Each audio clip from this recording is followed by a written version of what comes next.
Hey Gothic, how you doing?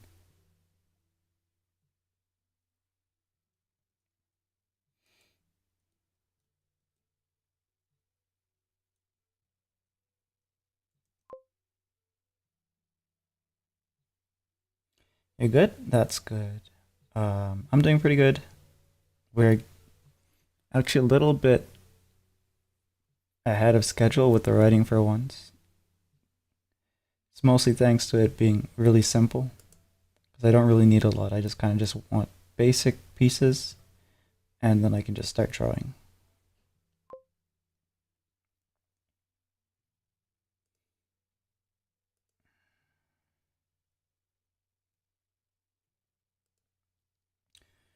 This is something I've been working on for this massive text is something I've worked on for years to kind of give me a methodology of putting together stories and characters and stuff like that. So it has pretty much everything I need, like a personal guide. Like if I was world building, I basically go through all of this and try to figure out the thing in my head. But of course, we have AI now and that can help with when you have like loose pieces of data or information in your head, you can just punch it all in and then it will assimilate it for you.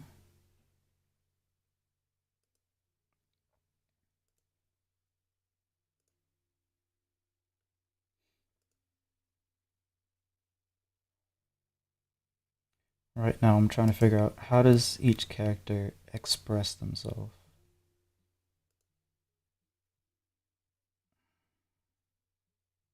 I have enough about who each of them are, although I could probably go into that a little bit more. Their appearance, I have enough of that. I can actually start drawing them if I wanted to.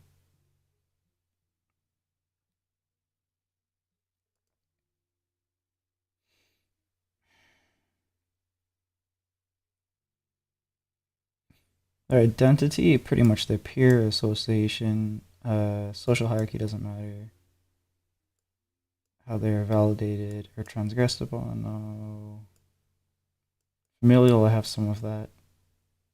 Faith, I don't. I didn't have any. I don't think I put any of that. I could do that though. Although it's not really relevant to the story, so maybe it's not necessary. Um, Education, there is some of that because yeah, some of the characters are they're all college age, so that would be relevant to some of them at least.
One character at a time.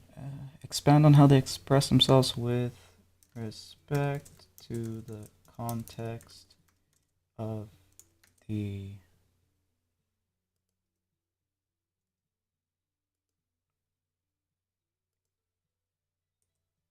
setting and um, respect to the context of the setting and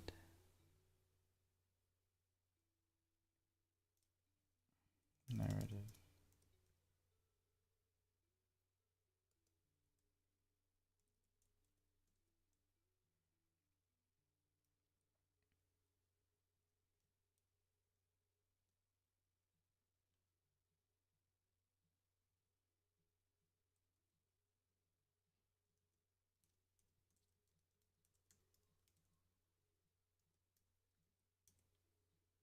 I think Alex is going to be the easiest one for this thing to handle. And he's probably going to be from his point of view. No, actually, it'll be a third person type deal, so we'll switch point of view. I don't know if we necessarily have a protagonist, uh, a fixed protagonist at least.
I think this is still in the context window, so I don't need to rewrite that. I can probably just pull it from wherever.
Yeah, I don't know if this works here. This doesn't sound like how he sounds like in my head, and it doesn't sound like sarcasm either.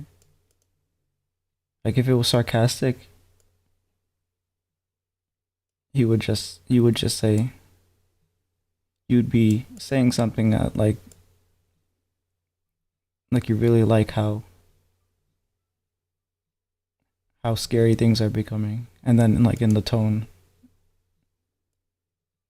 it would be the tone that decides that that's sarcastic. It wouldn't be, oh great, because what the strip really needed was a soundtrack of horror. That just sounds. This sounds like some Marvel grade dialogue.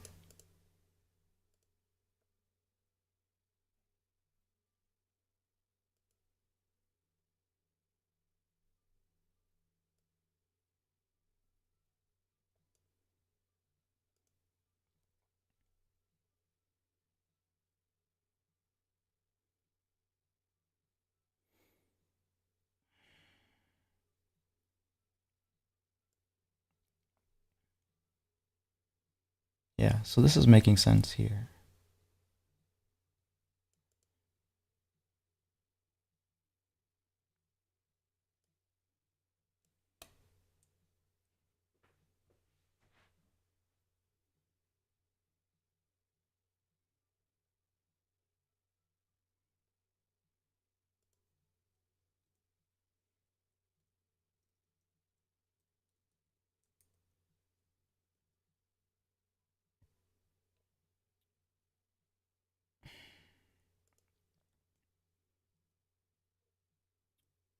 Wait a minute. I think this should go more in here.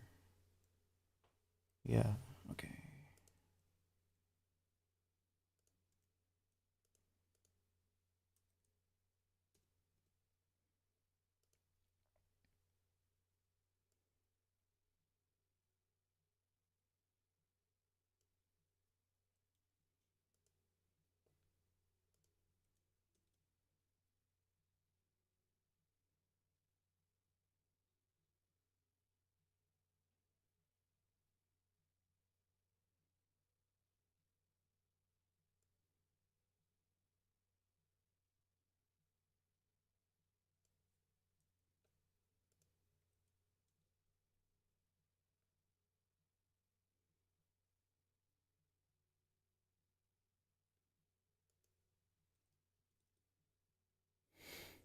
Alex is methodical in setting up camp, ensuring everything is done efficiently. He might take the lead in organizing the site with comments like, if we do this right, we won't have to move anything once it gets dark.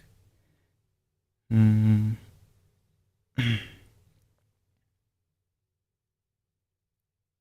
He's starting to sound like, I think it's bleeding into.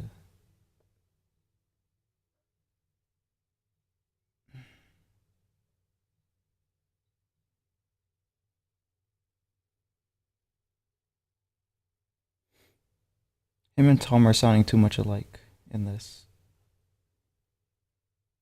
description.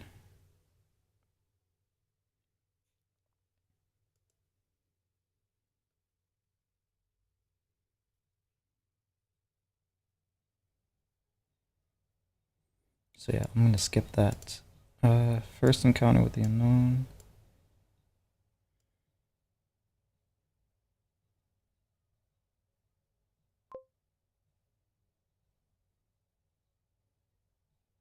Hello, caffeinated ducky. How you doing?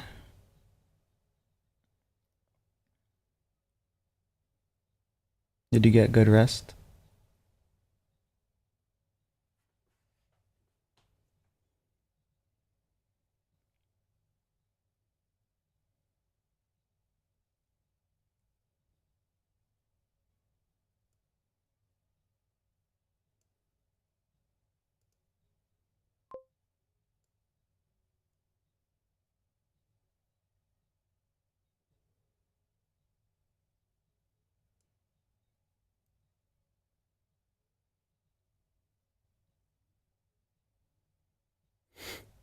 I got fabulous rest. Excellent.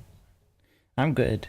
We're having a lot of snow, so I'll have to go back out and clean in or after the stream.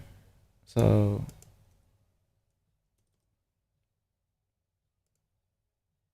um I don't think it's gonna be that cold, so I'm not worried too much about it. It's like it'll be like -10 Celsius. Yeah, I'm good. And then right now I'm just playing around with writing stuff, putting it together. I have the physical description, so I can technically jump into drawing once I get this thing kind of figured out.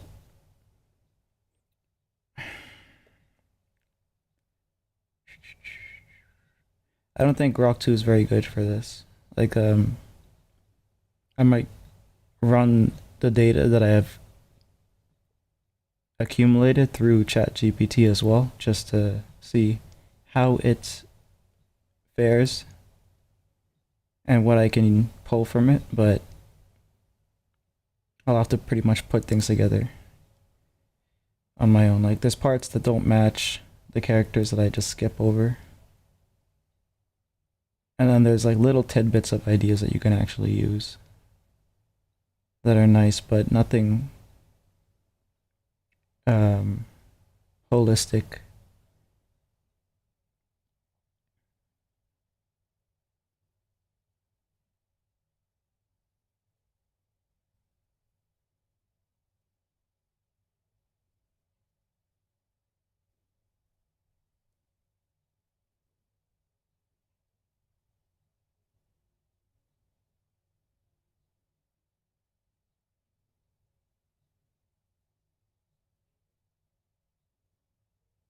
Hmm. Yeah, it does not get the character. So it failed on the most basic character. Let's see how it does the other girl. Or the other character here. Let's go with the next character. Uh,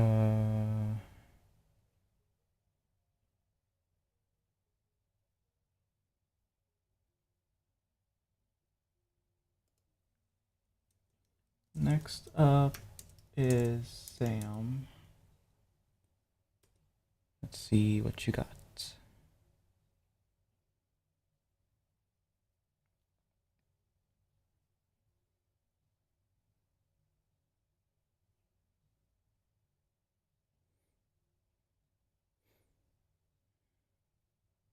Okay, yeah, that's good. Sam is adept at reading people, which she uses to navigate social situations. That's good.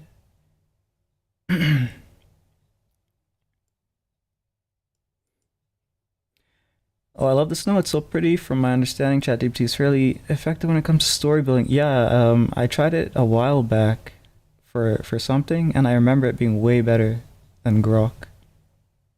Like I'm trying Grok right now, and it's not doing what ChatGPT was doing back when I was using it.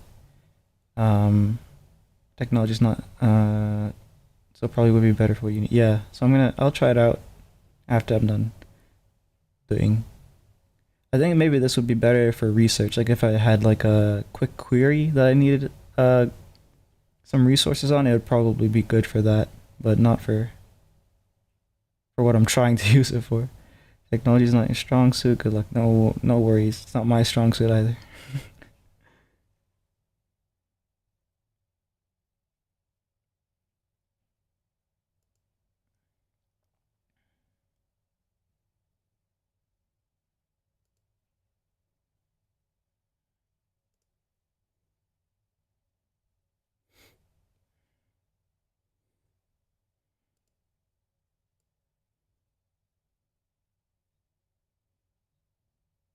Monstrous behavior reflects her cautious approach to life and relationships. She might avoid wearing anything too revealing during camping trip, not just for comfort, but also as a way to keep her to keep a part of herself guarded. Protective of loved ones, despite her reserved nature. Sam is protective, especially of her brother. No, that's not the relationship. I already kind of hinted that it wasn't, but I guess this thing didn't pick up on that.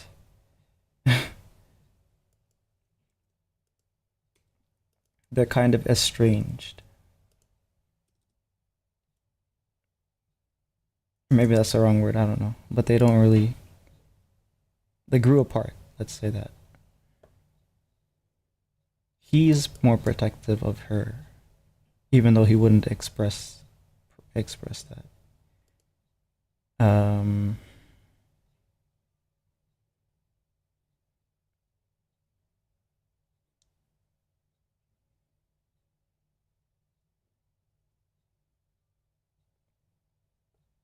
like it's so weird. It's describing him like he's a little kid.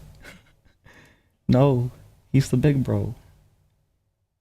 Clearly, he's the big bro. But that aside, let's move on. Sam would quietly help when where needed, but might prefer tasks that allow her to work alone or with fewer people. Perhaps organizing the food, setting up sleeping areas. Her contribution might go unnoticed because she doesn't make a show of them. So maybe the first to feel that something isn't right, perhaps catching a scent that's off or noticing someone's behavior that's slightly out of character. Um, Yeah, so it's kind of assuming how the monster's gonna manifest, and it's not really gonna manifest in the way it's kind of suggesting here. Like it's not gonna be a guessing game at first. There's gonna be something off, and they're not gonna know really what's going on, and the monster's gonna get better and better at tricking them as it learns about them.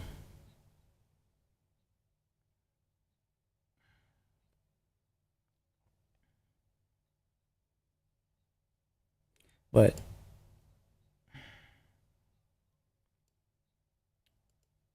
perhaps she's still gonna be useful here. So let's do this.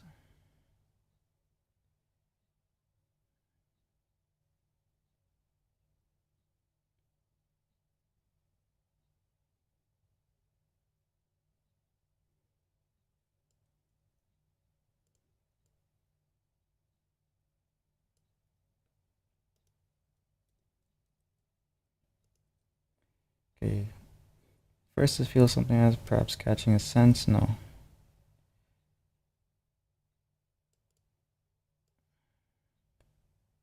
Okay. Let's just leave it as is. I'll come back to it later.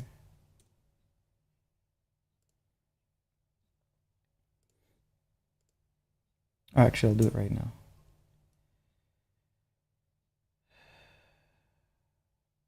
Perhaps catching a scent.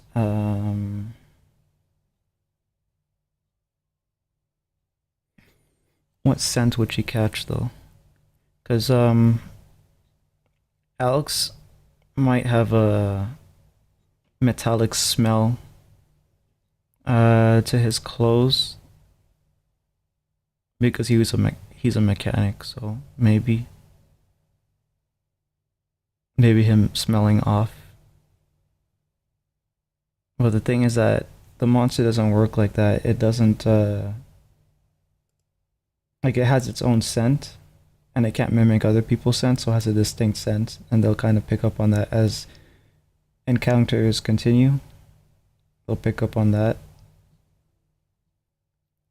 But it can't mimic clothes and stuff, so yeah.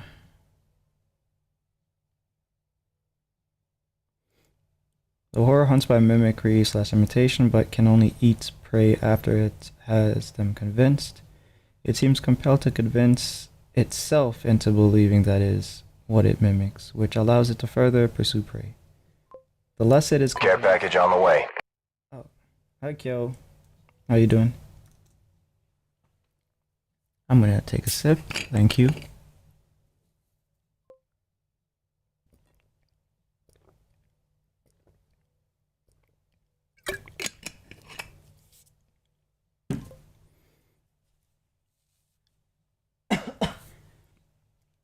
Um, some reading, but mostly writing.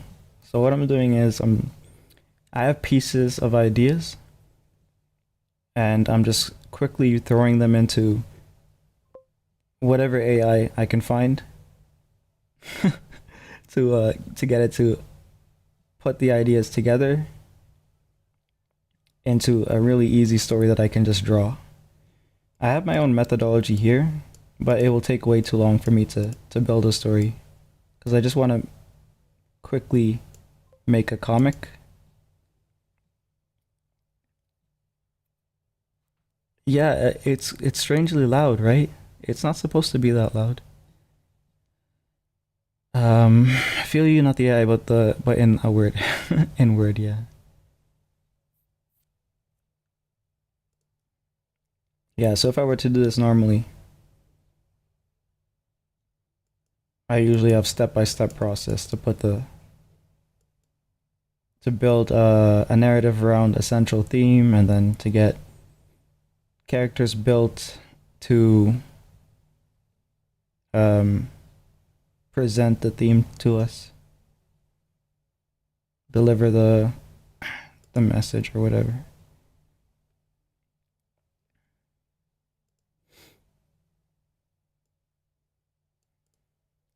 So the monster that I have developed is kind of like a skinwalker thing. Um, I'll just read it from the top. The horror hunts by mimicking mimicking imitation, but can only eat prey after it has them convinced. It seems compelled to convince itself into believing that it is what it mimics, which allows it to further pursue prey. The less it is convinced, the less convincing it appears. So that's an interesting thing, I think. It is hyper-perceptive with a photographic memory, can only mimic appearance of those it has seen, will not replicate scars or tattoos unless it has seen them, can only mimic the voice of those it has heard. Uh, it can mimic scars and tattoos if it has seen it, but uh, it can't mimic piercings or clothing. I'll put that here. It cannot mimic piercings or clothing. This is a redundant line. It can't mimic scent. If it fails to fool its prey, it will retreat. It can't mimic memories or shared experiences between characters or anything it can't see or hear. It exploits trust and intimacy. It becomes someone else by deceiving itself. Whoever it has most recently consumed, it is able to perfectly mimic them physically and mentally. Okay. What program I'm using? So this is a coding program, but I use it for writing and text editing. You can choose its saving location to your cloud. So I'll just show you. It just synced just now. And it has everything organized for you by like character and then their appearance, their personality and everything. It's all in JavaScript. So the size of it is really, really small. Let me show you what size this is. 82 kilobytes.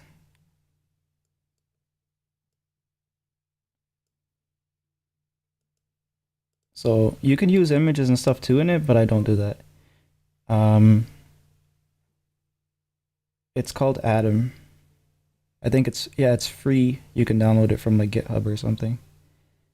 What are its coolest features? Let me show you what its coolest features are. Okay, so let's say you have a bunch of character profiles open. You can basically take it and split up stuff. Let me actually have something that's opened with like text. You can split stuff up into like different columns. And you just have all the text kind of wherever you need it to be. It has some autosave features too, so you don't have to worry about that.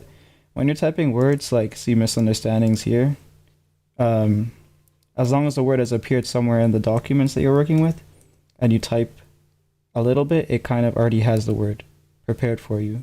So if you continue with and you wanted misunderstood or misunderstandings, you just hit enter and you continue typing. And it kind of speeds up the writing process there. That's its coolest feature. Other features is like if you double click on a word and you wanted it to be in quotation marks, or a phrase that you wanted in quotation marks, then you could just, oh, whoops, wrong. You hit it once and it will put it in quotes for you. So I like that. Oh, hello Husk, how you doing?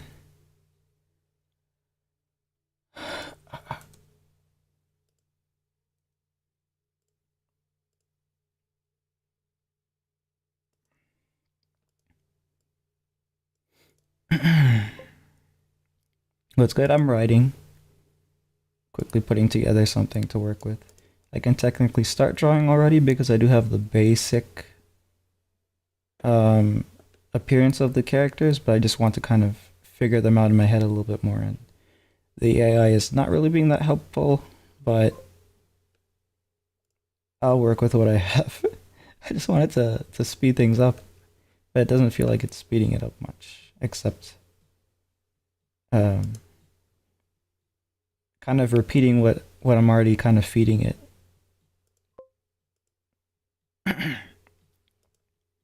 not me getting immersed here, immersed in the program, or or in the story monster thing. I'll give you a piece of the story then. Let's see. Okay, so basically, the premise of the whole thing started with this phrase, which is something that I wrote. I write a lot of little blurbs in a document where I'll go back to it at some point in time and expand on it as a story. So we started with a young couple go camping with friends. A horror lurks in the forest. The boy doesn't understand the girl as well as he believes he does. The girl doesn't trust the boy as much as she should. The monster is a manifestation of their misunderstanding and mistrust. It is the embodiment of what tears them apart from each other as it tears them apart in front of each other. So it was initially supposed to be a lot more of a violent monster. And it already kind of implies that they're going to be killed by the monster, but I actually don't know that anymore because the monster that I designed is an even sneakier kind of misunderstanding, mistrust type of monster. Part of the story is going to be the group encounters an older man. The encounter is playful as they seemingly caught him with his pants down. He dressed himself and asked them if they've seen his wife, describing her to them, claims she ran off to the lakeside to take some pictures, which is where the group might have had an encounter earlier. Because at this point of the story, there's already weird stuff happening at the campsite. So unbeknownst to the group, the old man is actually the monster. It perfectly mimicked the man who is dead in the trailer bedroom. Because one of its abilities is, if it is able to completely convince you, it's going to be able to get close enough to basically eat your brain through a proboscis, like its tongue. Basically, it'll go into your ear, suck your brain out, and then it knows everything about you and can perfectly mimic you. The next target is, of course, the next person who's most intimate to you. So it's pretending to be the dude, and it's looking for the dude's wife, but they don't know that at this point. As a reader, I would like it to be something that the readers look back on and realize that, oh, that was the monster. So I have to be careful with how I present that. Yeah, it's hunting his wife next, deceiving her with a perfect imitation, and then taking her form. So the next time they meet the monster, they don't know that it's the monster. They think they found the wife. They'll go back to find the husband. They'll go into the trailer and they'll find the husband dead.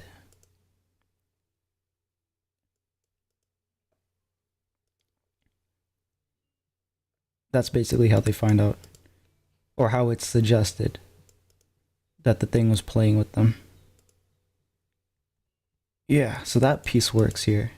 I haven't thrown this into the AI yet, so I don't know what it's going to do with it once I do that.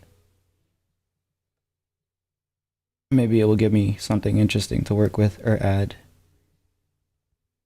But I don't have high hopes for Grok. It's actually pretty dumb. I think ChatGPT might do better. Okay, so what are you saying here? The program and the story. Yeah, I feel like people would also use this to create a D&D story out of this too. Yeah, they could. Maybe not Grok. Maybe GPT is better for that because it's not really doing a good job.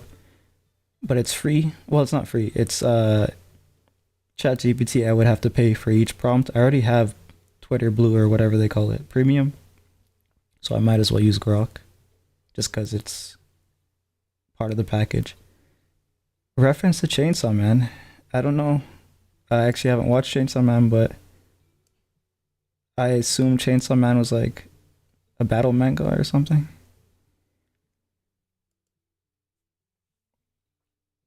Is there a character who can mimic other characters' appearances?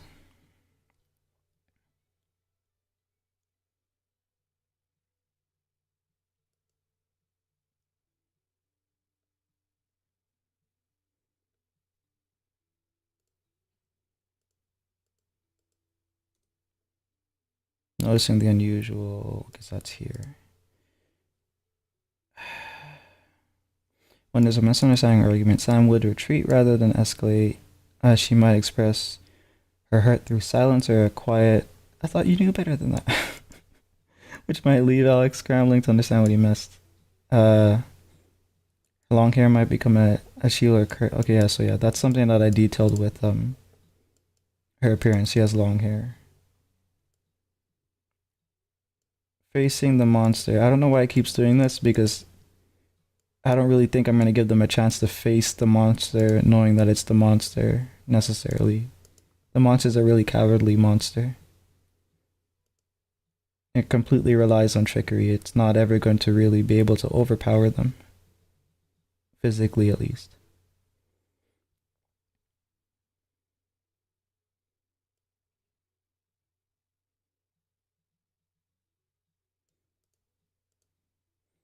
This one here works though, so I'll use that.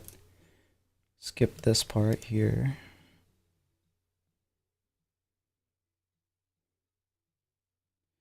Okay, see, this is so dumb here. There might be a scene where Sam's guard drops, perhaps when she's alone or thinks she's alone, and she expresses her fears about the situation or her relationship with Alex. To who? Like, what? I don't know, man. This could be more. She's laying it down. Yeah, it's the most you can do with this kind of stuff here is maybe if it's a comic book, I can have like her thoughts, like a thought bubble or something. But I feel I kind of don't like thought bubbles. I kind of want to make the subtext give the reader what they need to kind of formulate what characters might be thinking.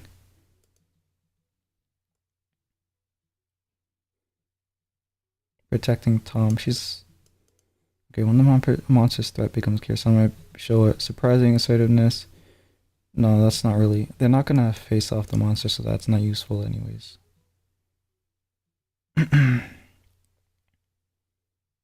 All right. So who else do we have? Alex, Sam. Those are. We grabbed what we could from them. Let's try. It seems to be confusing Alex and Tom, so let's go ahead and try. Tom. Tom, no. No, Tom, not Rom. Let me put my glasses on so I can actually see my keyboard. Tom now, okay.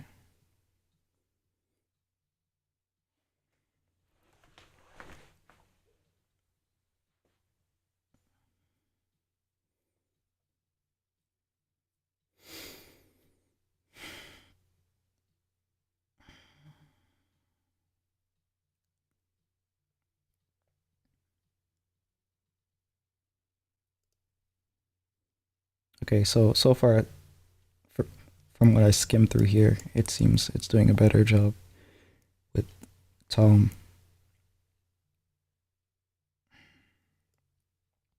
Sarcastic humor. Tom uses sarcastic humor as his primary mode of expression, often to mask deeper feelings or lighten tense situations. During the camping trip, he might make quips about the ghost. Not Marvel tier quips, hopefully. Minimalist and practical.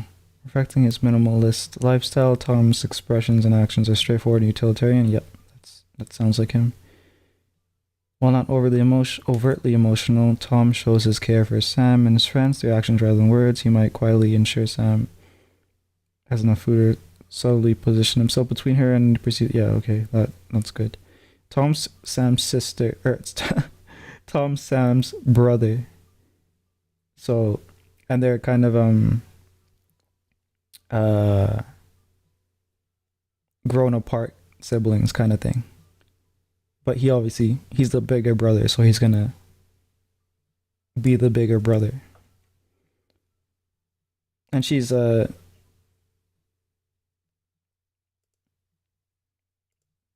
necessarily completely uh like she's surely aware that he cares, but she's not completely like um responsive to his lack, I guess, of affection or whatever. So we'll have that kind of dynamic with them.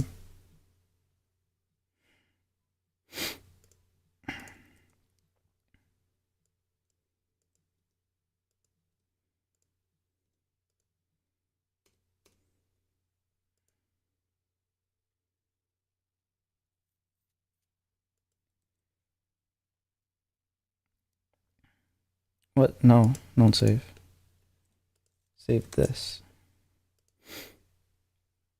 Uh, Setting up camp. Tom would be in his element. Officially setting up a tent. Okay, yeah. So he knows what he's doing here. He's a. If we're gonna die, at least we'll have the cleanest campsite. Yeah, that sounds like him in my head. So first signs of trouble.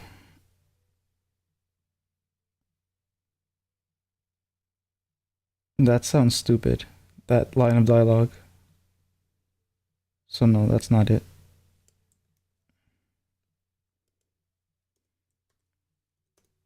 That sounds like a snarky redditor.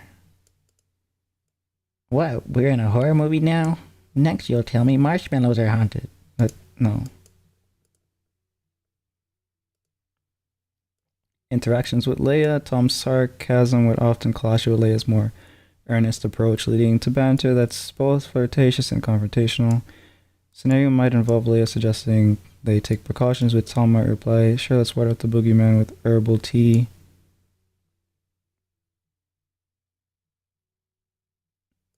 He just sounds snarky.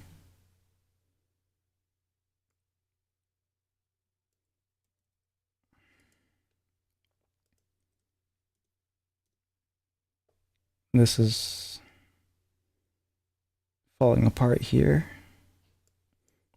I guess it can't do dialogue. I guess all the dialogue of the characters are sounding like Elon Musk.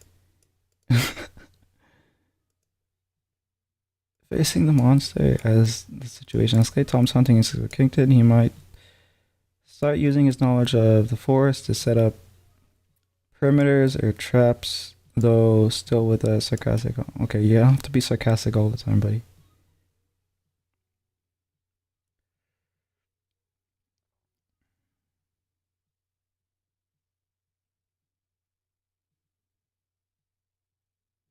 Moments of realization.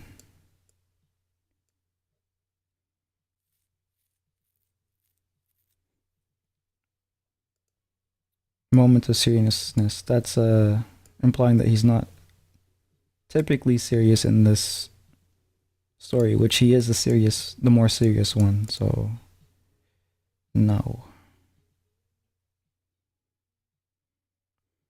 Yeah, that's a given. Protecting the group. Tom might take charge in his own way, not by giving orders, but by demonstrating what needs to be done. No, he's gonna be telling people what to do.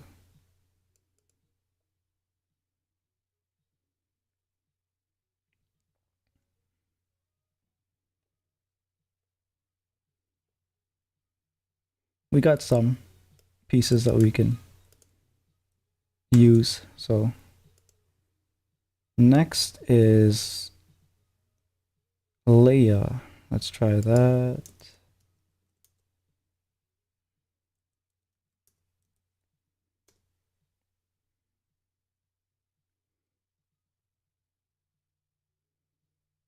So yeah, Leia's the nurse, a student. They're all college age. Let's see what it gives us.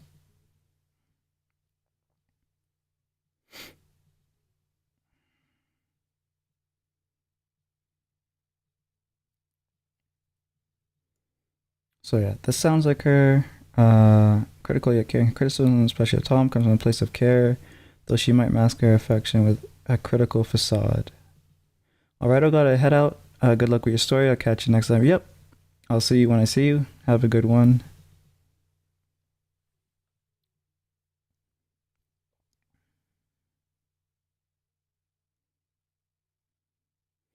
Modest and practical. Her choice of modest attire reflects her focus on substance over show. She dresses for comfort and utility during the camp trip, perhaps opting for layers that can adjust to the night's chill. Intuitive and observant. Leia uses her intuition to read the group's dynamics and environment. She might sense something's off before others do. Her observations often coming from a place of empathy and understanding. Sure, why not? That works mostly.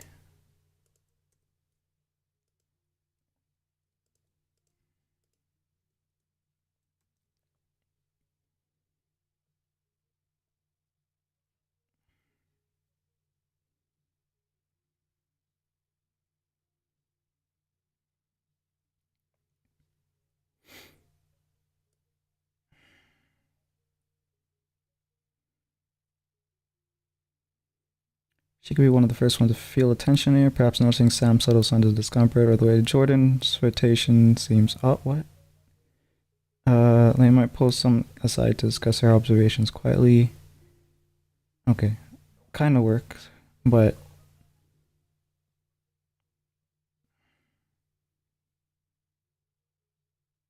she already knows that Jordan is a flirtatious character, so that's not going to be something she feels is off. Conflict with Tom. Her interaction with Tom would be a mix of playful banter and real concern. She might challenge his skepticism.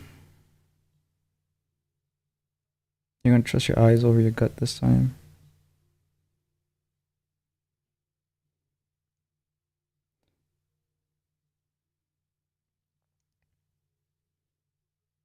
Sure, why not?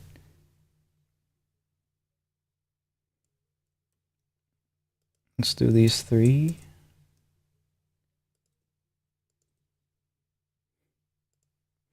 Leia's intuition might lead her to suspect the mimicry before this. She could start by suggesting they use personal questions or unique identify. Yeah, okay, so she's smart like that, so she would do that.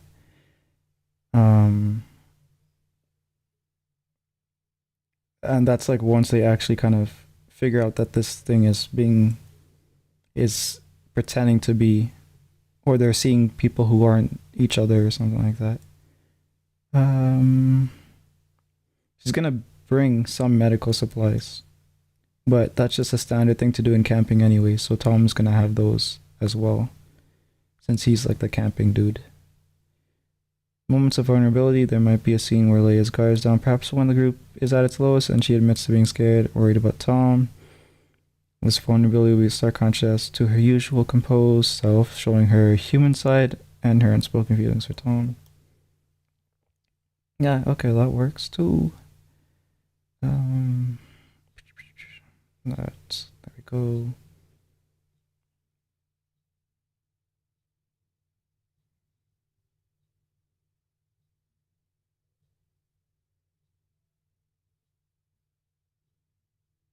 Okay, that works too. Because something about Leia and Jordan is they're twins, and the one of the reasons why they are so different is because, or they behave. Jordan particularly behaves so differently from Leia is because of wanting to be like a different person. And the reason that they want that is because I think I wrote it here. Yeah, so when they were in their teens, their parents amicably divorced, so not like some traumatizing event in terms of like parents like fighting or something. They just didn't want to continue their marriage or something. And they were free to go in between their parents. Their mother lived in the city working at a financial firm. Their father moved out to the countryside where he worked in construction. Their parents treating them interchangeably might have contributed to their pronounced distinctiveness.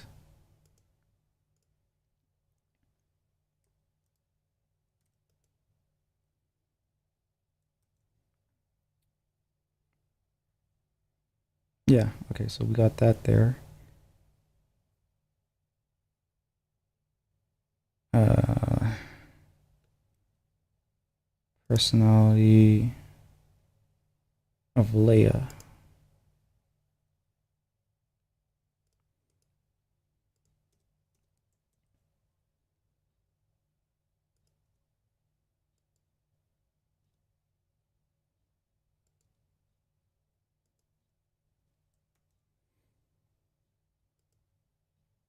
Okay. And lastly, Jordan. And lastly, Jordan.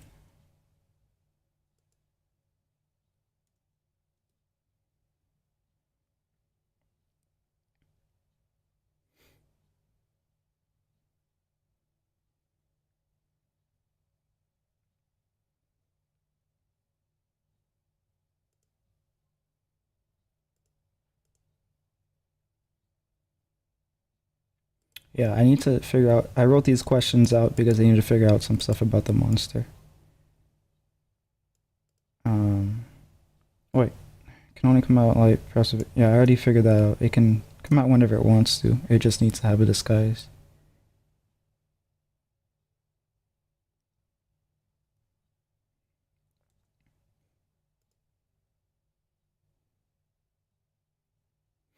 How do we kill it?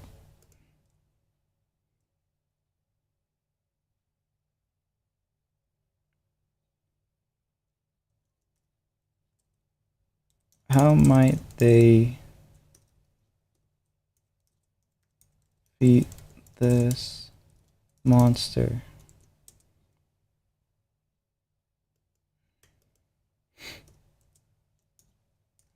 Perhaps I'm thinking that if you break its disguise, um, and you see it for what it is, then maybe that's how you defeat it.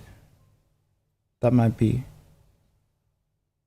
a way to handle this. And there could be more than one too, so it's not like it's one unique monster. I still don't have that necessarily figured out in full. I think if it's one monster that's more interesting than if there's a whole bunch. It becomes less scary when it's a whole bunch. Although it becomes scary in a different way, like, oh, this is a creature that lives in the woods, a species that's evolved to basically uh, prey on humans this way by exploiting their trust and intimacy. Hello, Susibaka. How you doing? Welcome back.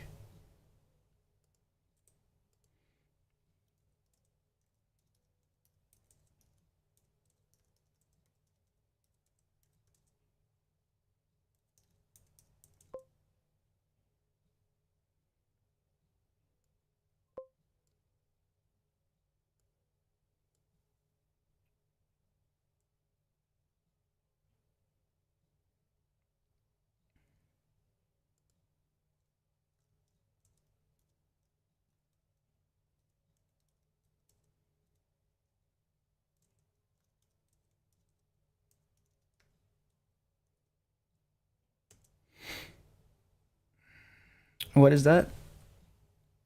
Oh, you're fine. That's good. Yeah. What I'm doing here is I'm trying to quickly put together a narrative, some characters, and then I'm going to start drafting. Uh, what's it called? A graphic novel. I'll probably start on Monday. But I can technically start designing the characters either today or tomorrow. What is that? This program, you mean? This is Atom. It's a coding program that I'm using as a word processor.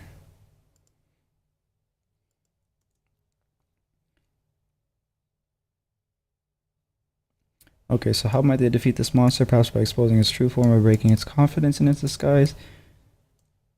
The problem with that is that, okay, so one problem with this is wouldn't it just revert to the perfect imitation of the prior victim? What a wonderful evening for stream. Hello, Lotus. We're continuing with the writing. Hopefully you are as well. How are you doing?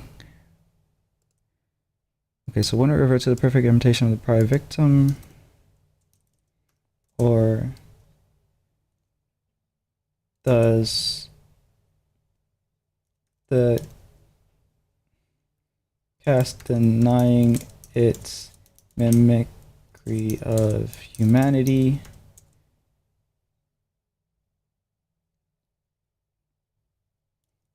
cause it to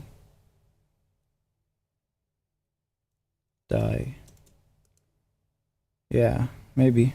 I'll think about this. I'll just leave it here for now.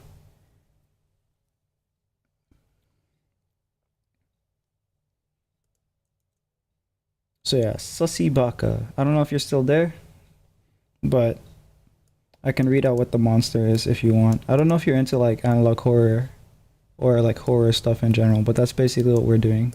Trying to build a story to make a graphic novel from it.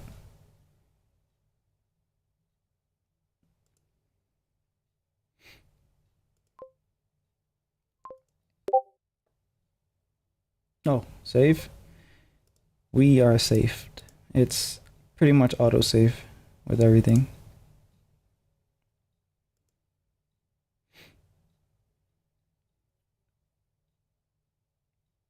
I could probably install like a word counter. That might be fun, but I don't. That's more gonna be something I need for writing the chapters out. Haven't started that yet.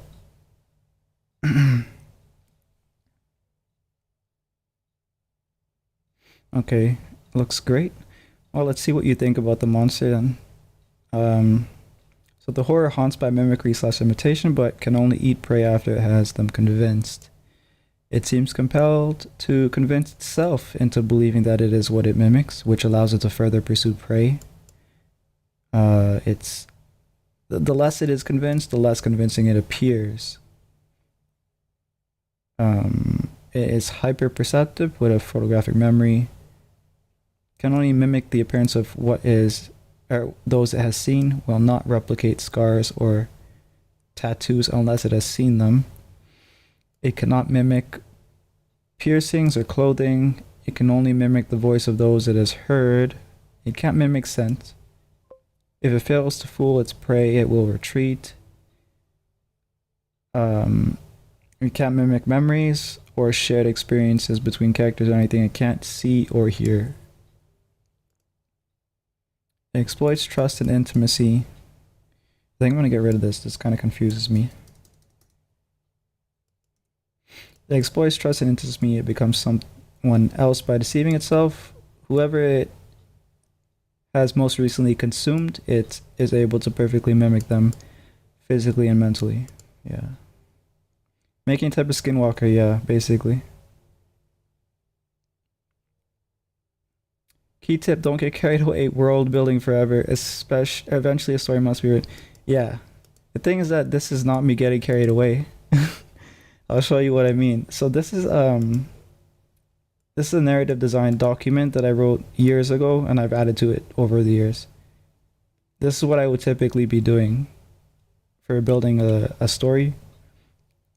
Me using AI is the cheap tactic that I'm trying to do to like not do this, because doing this will take years to build it will get me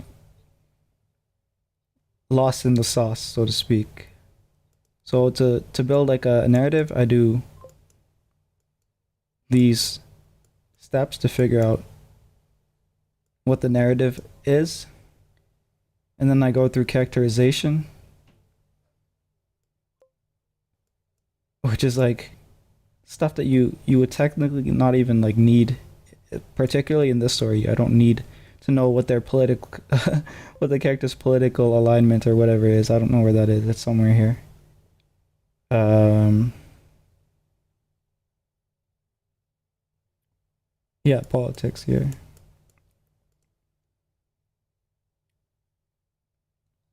But in like a larger story, it might be more of a notable piece of information forever. Yeah. And see, like world building, I'd be looking at each of these and trying to figure out what about them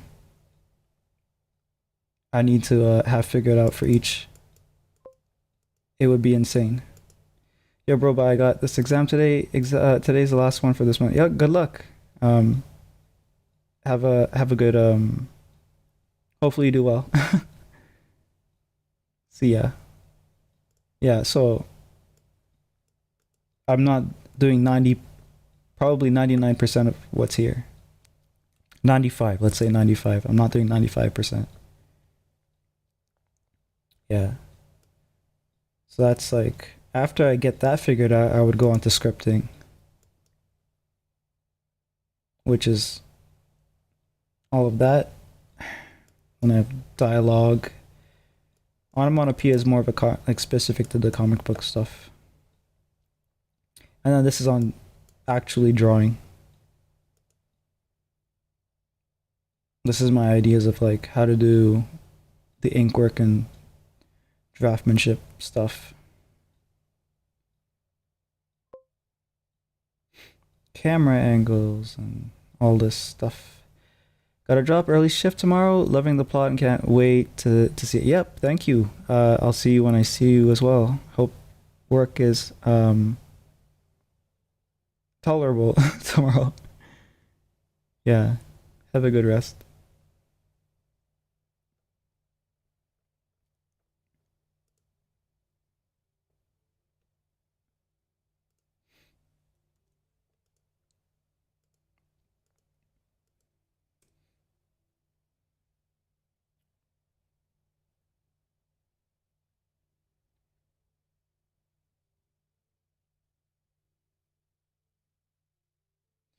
Okay, so it exploits trust and intimacy. It becomes someone else by deceiving itself.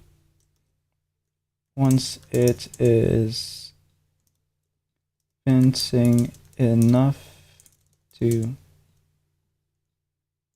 get intimate with prey, it. Okay, how does it dispose of the original? It doesn't. It's not intelligent enough or whatever. Or maybe it is, but I don't know. That could be something it just doesn't feel the need to do.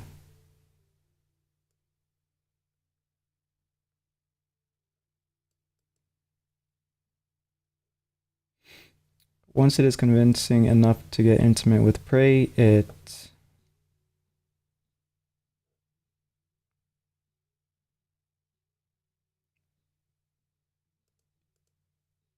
will eat them or will drain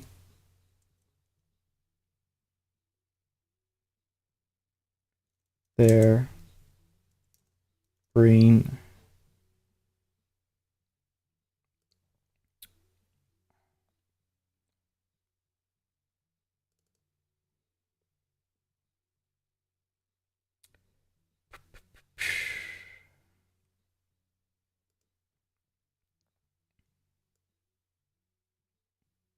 Yeah, I wanted to do a kiss because it's more human and intimate. Yeah.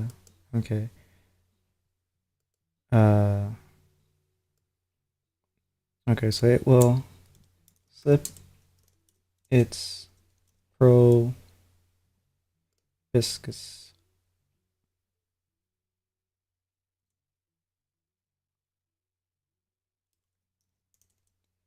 a kiss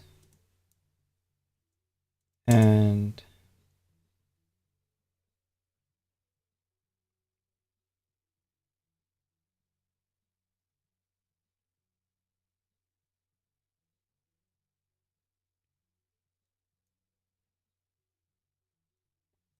eat the brain.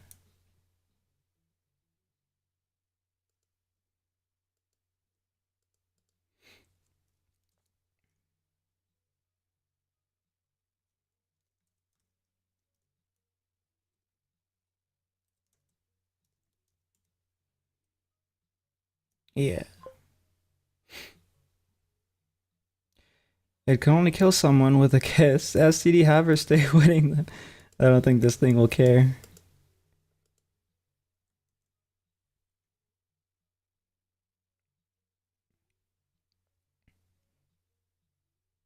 think like humans get a disease if they ingest brain matter, right? I don't know if it's just specifically.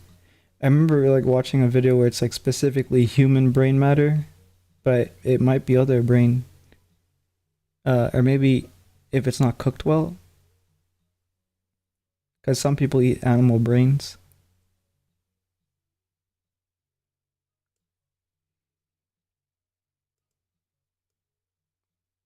or some cultures rather. I don't think like it's really popular.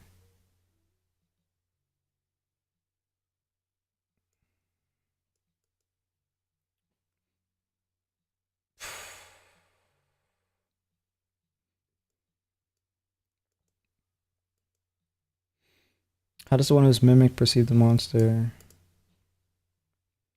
They wouldn't be convinced that it's them, but others might. The onlookers perceive the monster differently.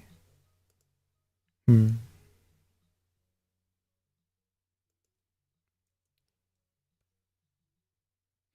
I know 100% human brain that is guaranteed. Yeah, that's what I seem to remember reading.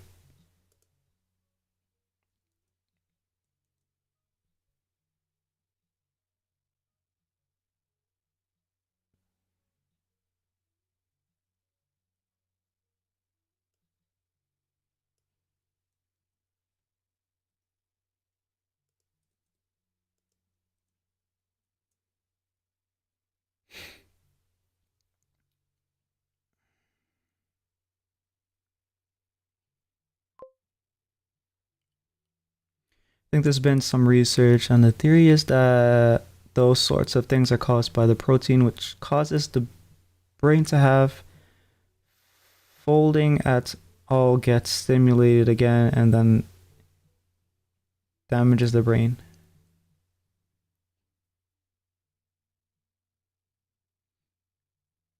Protein which causes the brain to have folding at all gets stimulated. I think autocorrect might have gotten you at that end part, probably. Maybe.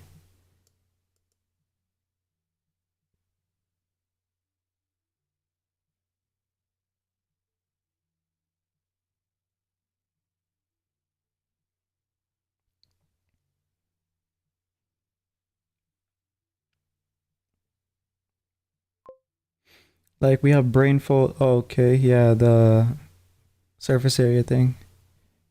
Oh, okay. That's interesting. Yeah. I didn't read the specifics of it. I just heard that it causes neurological uh problems and that could lead to death. Cause the brain to have folding at all gets stimulated again. So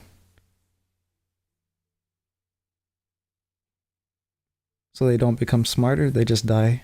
I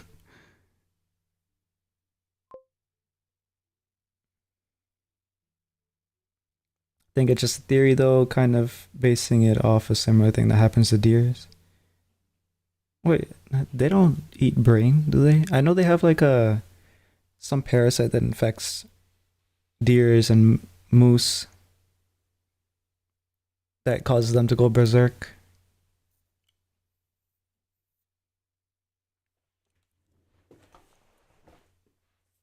But that's probably something different.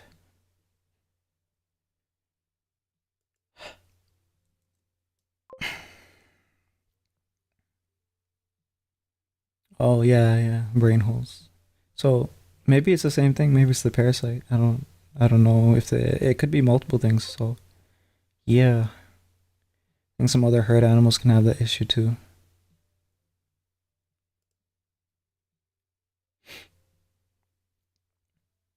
I know moose do because like I've seen there's videos with them. They're just going berserk on I don't know if they're still on YouTube, but like it's like smashing its head all over the place and it's like drooling from its mouth. Its eyes are like all screwed up. That's just normal Mises. Is that the plural for them? I was saying moose, just like What is plural for moose? Uh, I won't ask it. I think it's just mooses. Oh, the plural is just moose. Moose, moose.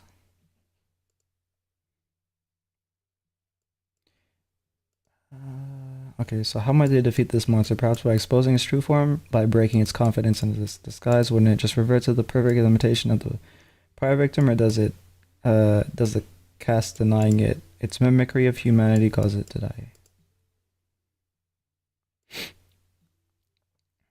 Okay, I think I'll go with that.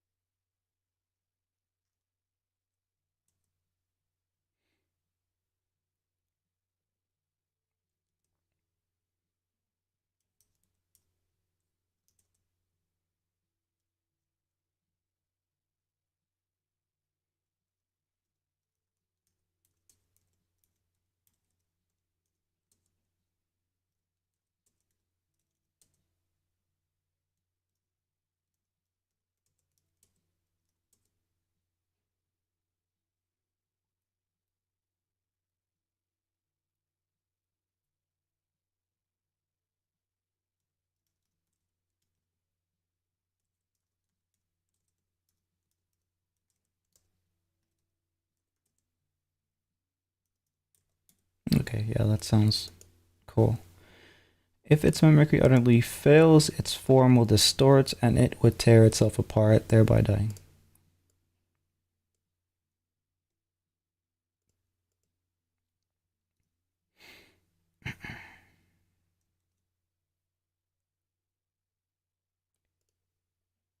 So this makes room for some body horror because like if maybe they have like a slight denial that this isn't the character I'm talking to, like one cast member to another, um, maybe that causes its face to kind of, or its limbs to maybe move in a way a human shouldn't move. Maybe it will have part of its body look like one character and part of its body look like another character, stuff like that. So we have room for that now with how we've conceptualized the monster. And it's possible for us to actually show quote unquote what it is without showing what it is because we don't really know how it how this thing is supposed to look like. Even when we see it die, it just becomes a sort of like fractal of flesh.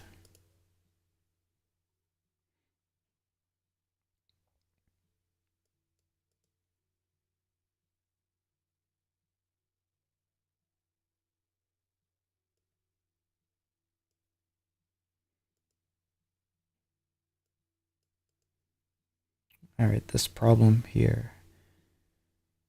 How does the one who's mimicked perceive the monster? They wouldn't be convinced that it's them, but others might.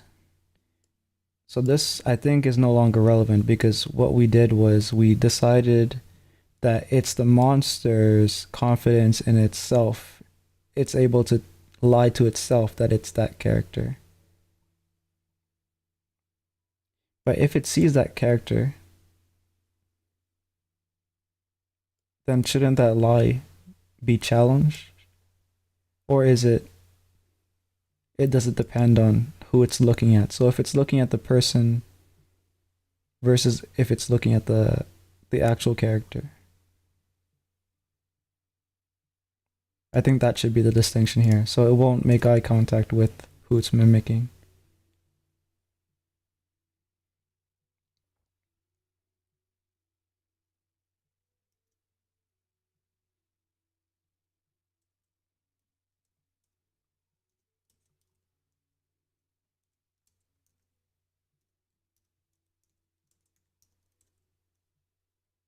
No, that doesn't make sense because it has to look at them to mimic them to learn its yeah.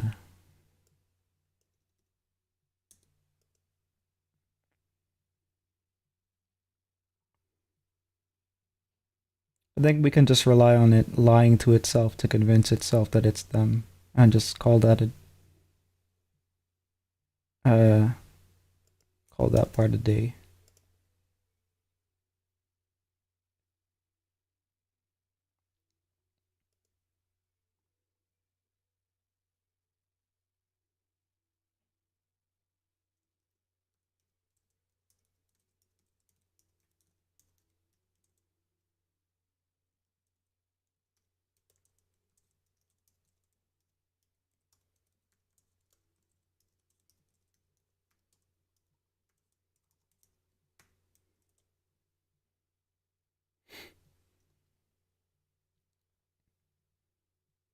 Feels like there could be a version of this creature if there was multiple creatures where it's just brain damaged enough that it doesn't like it's in denial that it's a particular character,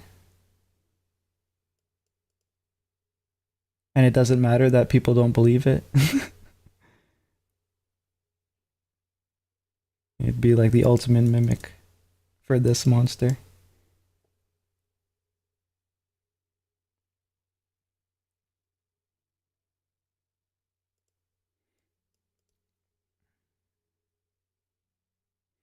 They wouldn't be convinced that it is them, but others might. Onlooker perceive the monster differently. No. Alright, so we got that done. Yeah, this is true. It becomes someone else by deceiving itself. At some point, the monster might know things about characters it's fooling that their human companions hadn't even picked up on. Yeah.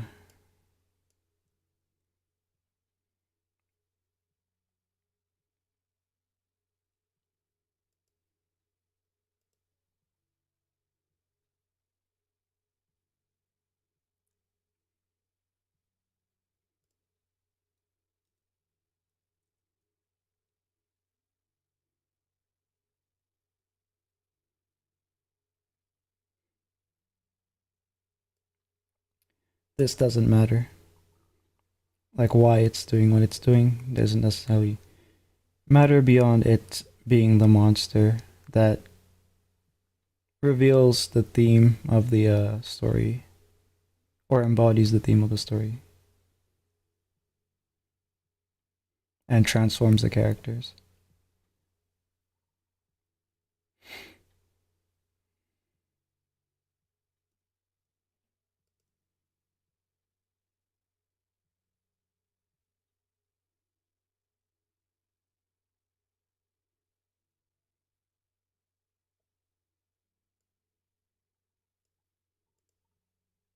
Perhaps the strength of its guise will depend more so on its confidence than whether or not it's secretly or it's actually believed. So it's possible for human trick. Yeah, so if people pretend that they believe it, they could potentially lure it. And I don't really know how they kill it though. Can you kill it physically? I'm starting to think now. Probably, yeah.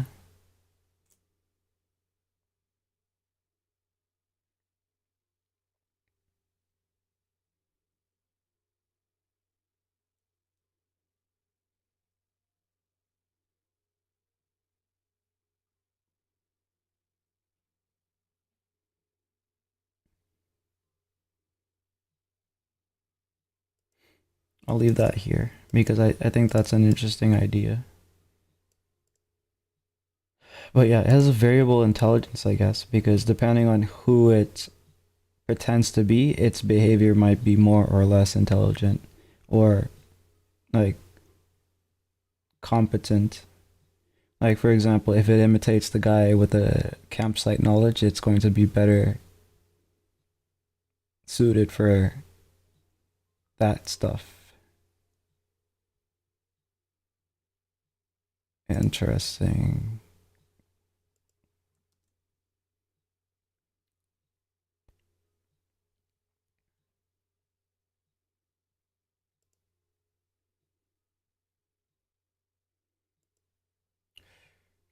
Yeah, so Grok has not been particularly useful.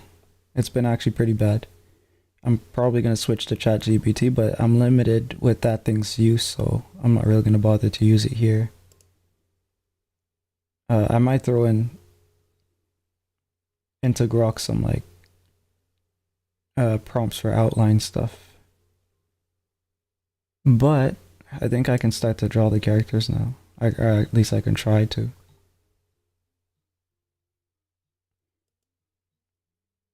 I don't think I need this open.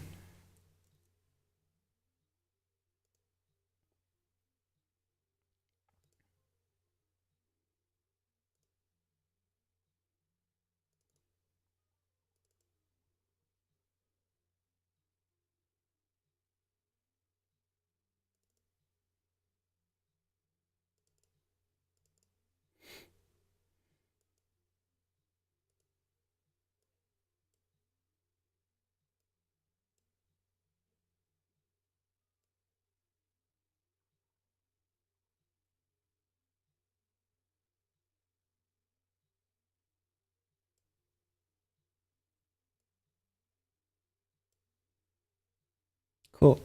We have all the descriptions here. Damn it, we don't have the names, but as I click through them, it'll tell me their name at the side here. Not meaning to distract you, but how was your day? My day was pretty good. There's a lot of snow. I'm gonna have to go back out and clean some more at the end of or after stream. So let me check. Okay, so it says it's stopped. I can't see anything through the window. It's dark, so but it'll be about -10. That's fine. That's actually okay for me. Yeah, that's basically all I have to deal with. How are you?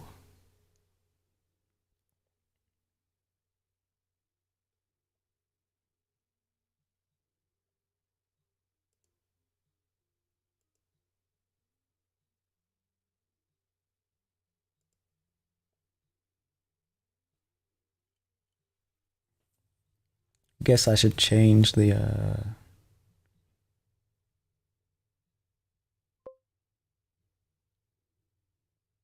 actually I'm gonna be flipping through. So I'll just keep it to a what's it called? To a writing stream. Just because this is just gonna be sketch. It's not gonna be anything that I necessarily have to work with. And I'm gonna lower the brightness because I was working on dark the whole time.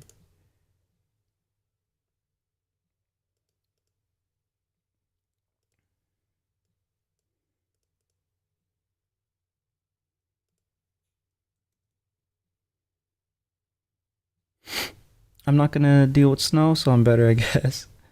Yeah.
Start with the boringest guy. Messy brown hair, blue eyes, slightly toned from outdoor work, dresses functionally for his job. I'm just gonna do the face for now, so I don't really need too much about their body. Yeah, so let's just show a normal guy.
I'm just going off of like what I have in my head. I'm probably gonna revise aspects of design at some point later when I kind of figure out what kind of art style exactly I want or something like that.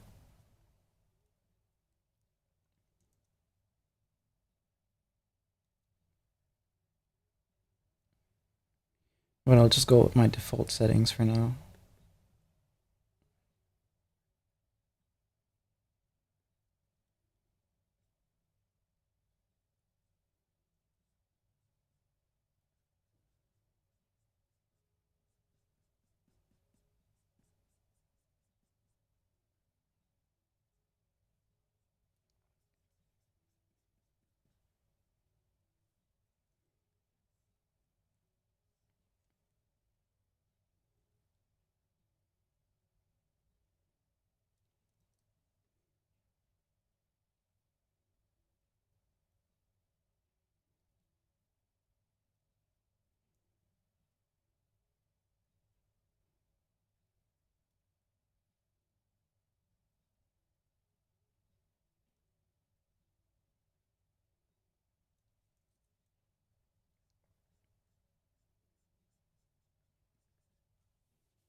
Hello, Writer for Life loves Jesus. Hello, how you doing?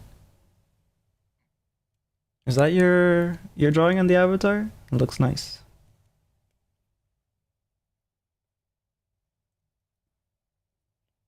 I think I probably still have writing in the title.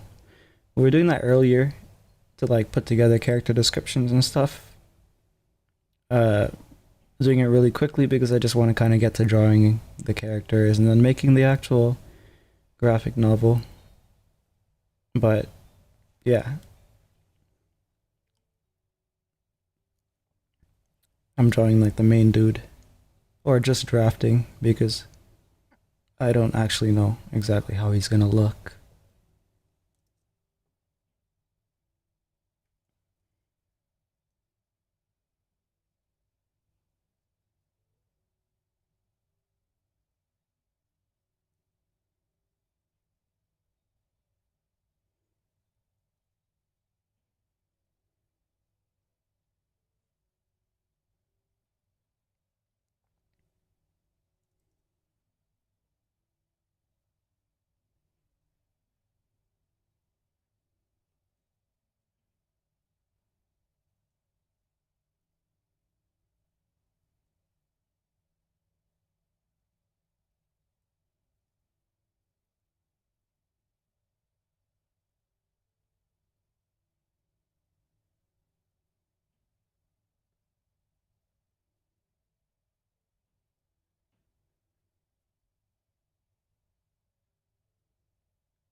Oh, thanks for the. I think you subscribed. I got like a notification. Thank you.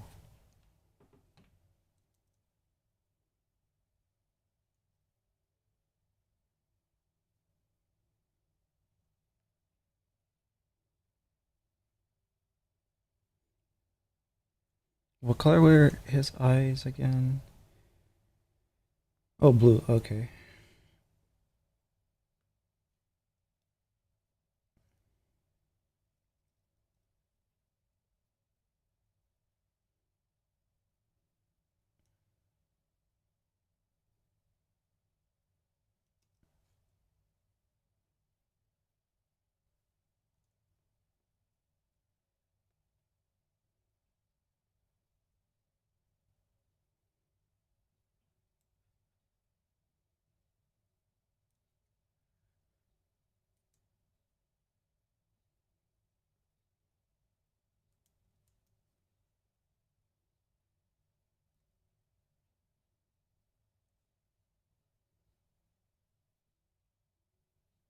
Oh crap, the eyes are too far apart now because I moved the mouth. I can fix that like this.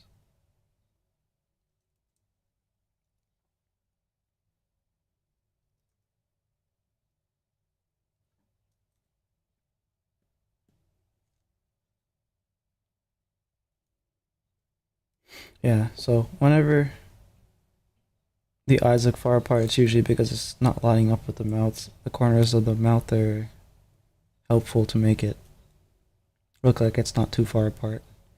Sometimes they have a rule where between here it has to be like one eye space, but I've noticed that like it depends on the overall proportions and relationships between the facial features of whether or not something looks kind of goofy.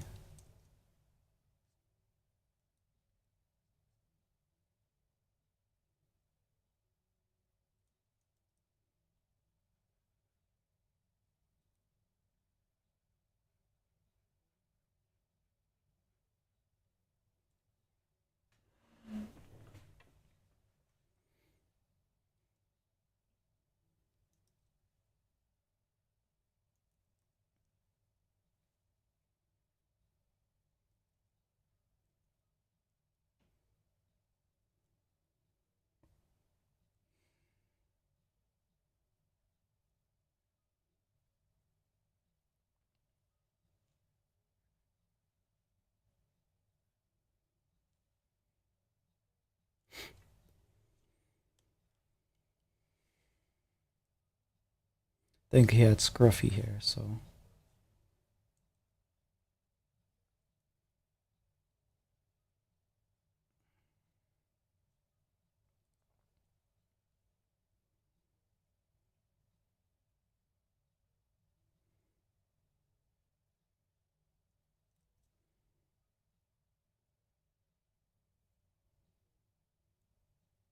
no, he doesn't have to be looking too serious. He can look more neutral, I guess.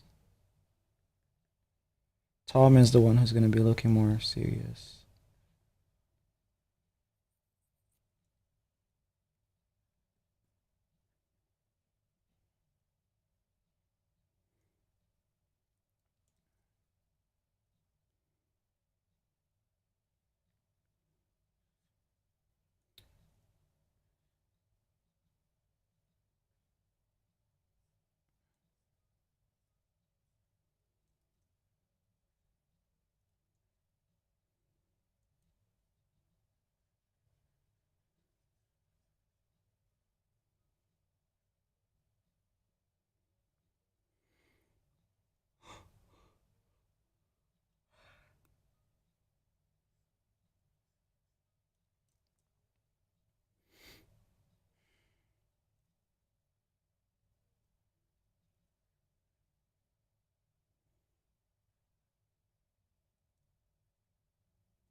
He looks too young.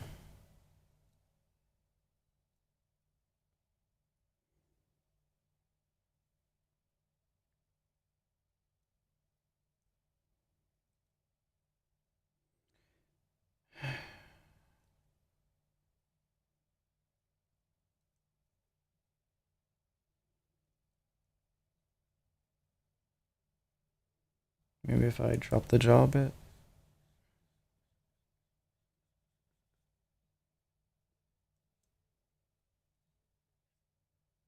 Not that much.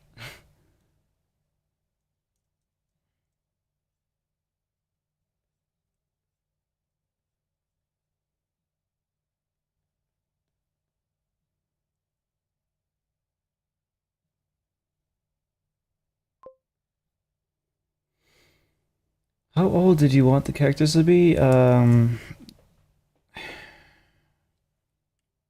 to give like an age range, I guess 20 to 25.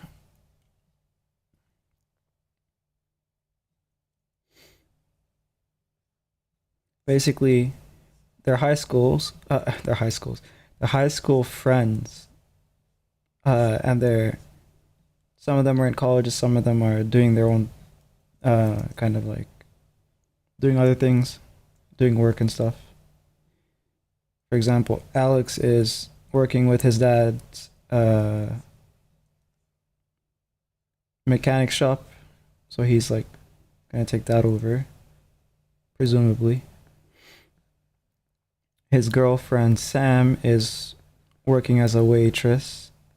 Probably is not doesn't know what she wants to do in college or doesn't want to bother with that. Leia is studying to be a nurse. Her sister Jordan is studying to be a lawyer, which is why she's a slimy character.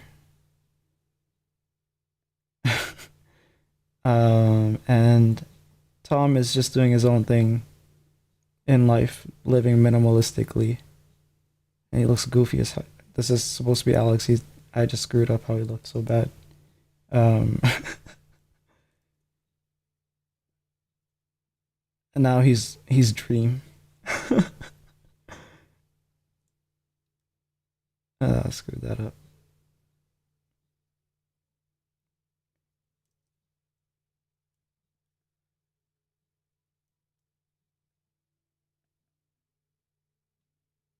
Yeah, I needed to drop this side as well. So that was my mistake here.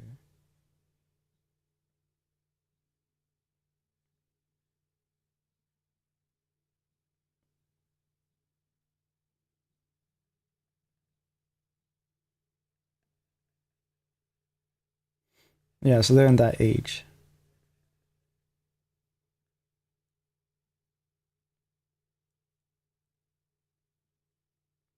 Not a whole lot of life experience. A lot of, I guess, interpersonal confusion.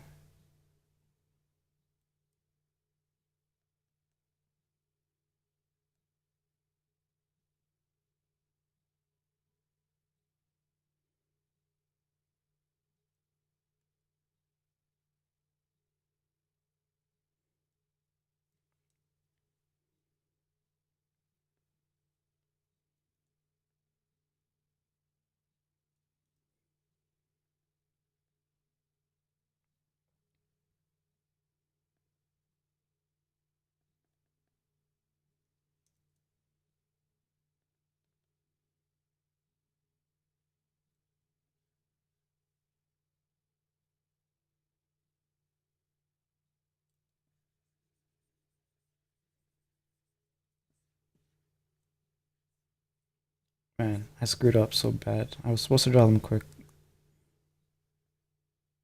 Whatever.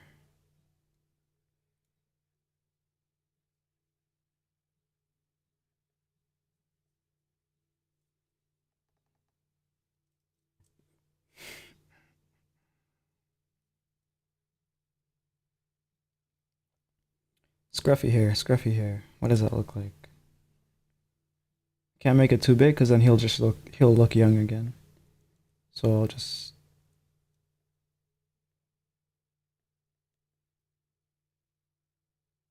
do this here.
They don't need to be the most like crazily designed characters anyway, so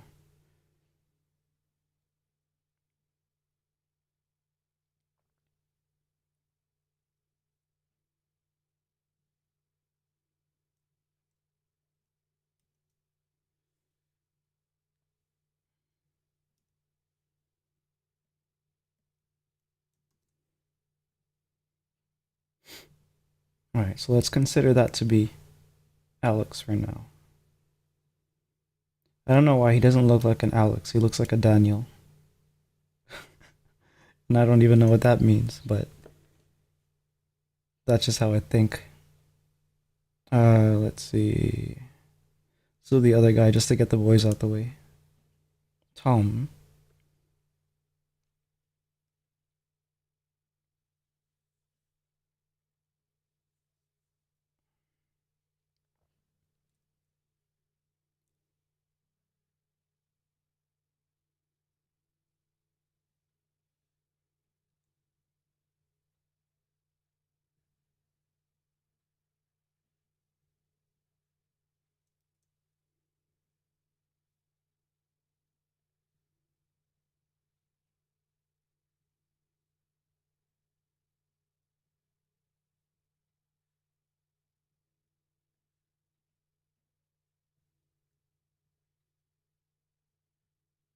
Oh, by the way, I got for the Zenless Zone Zero Wishes, I got Ellen and her weapon, so I'm saving for Evelyn now.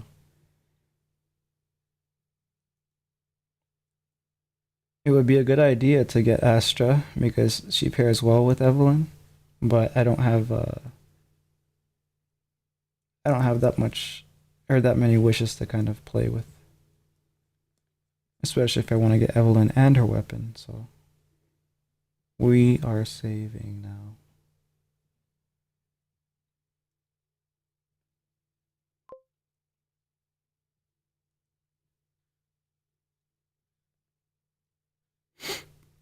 Cool, I need to update the game if I want to get any of the new characters. Yeah. If you have other things to do, that's good too.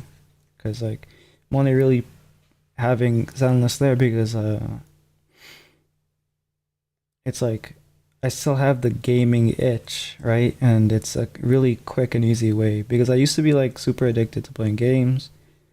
I think I already told this story. There was, like, 600 or 700 hours of PlayStation a couple years back. They show like the recap of how many hours you spent, and I decided that I'm gaming too much and pretty much cut that off as much as I could. So I limit myself to an hour a day, which is already, it's still a lot. That's 300 something hours.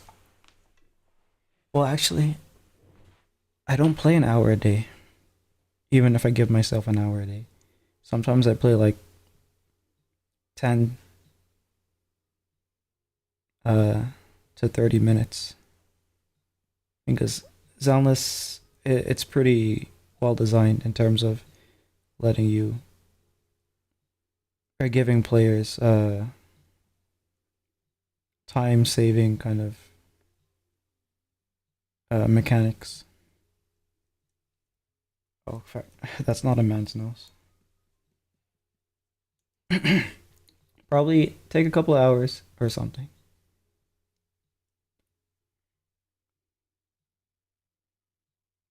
Oh, to update it. Yeah.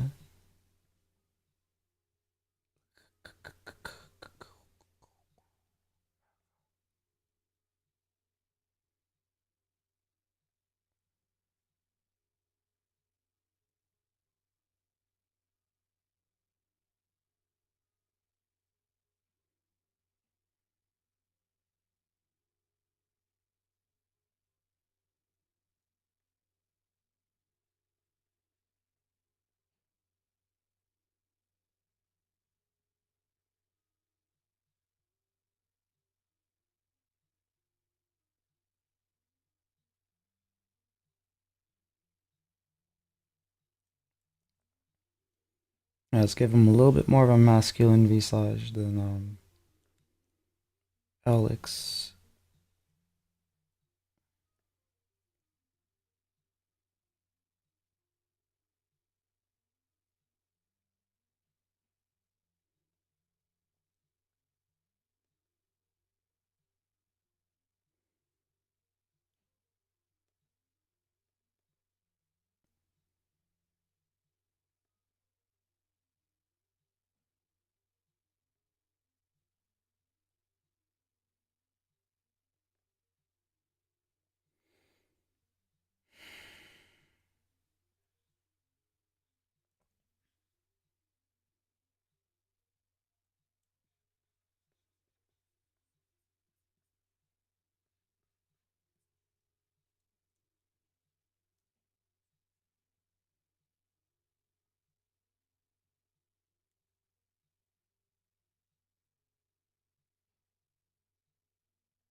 He smokes. Yeah, let's do that.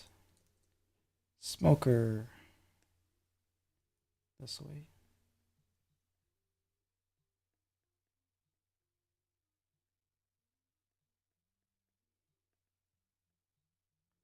That's another detail that we need to work with because if someone smokes, they usually kind of smell smoky.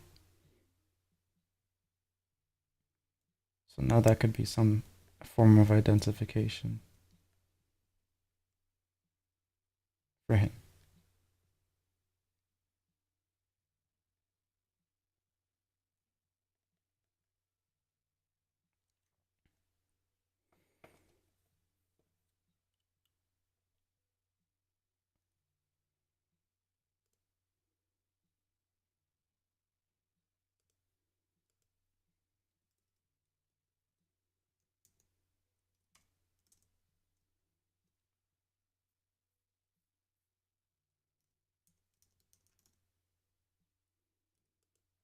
And that could be something with him and Leia that she gets pissed off. She gets pissed off about because she's a nurse. Probably won't like him smoking. What the fuck is going on here? Smoke cigarettes. What's wrong with that? Why does it need a comma? I don't think it does.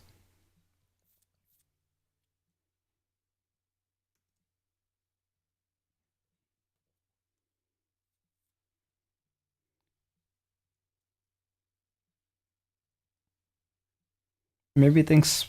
Oh, never mind. Yeah, I don't know. Sometimes I don't recall the comma rules. I don't know what I'm supposed to technically do. I just do whatever I feel like.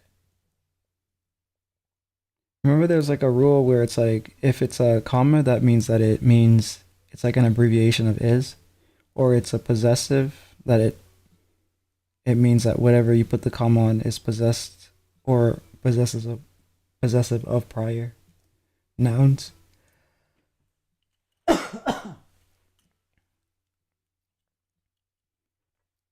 Ugh, need a drink.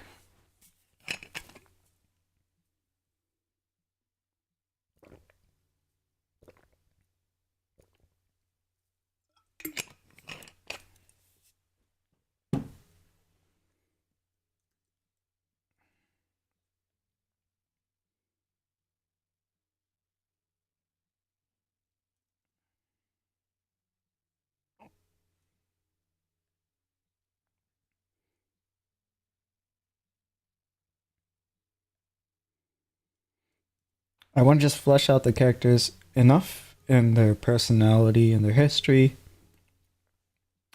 to where they're recognized as people, I guess. Compelling enough, I guess, as characters that people would want to survive, because that's usually the more important thing, I think, in a horror, because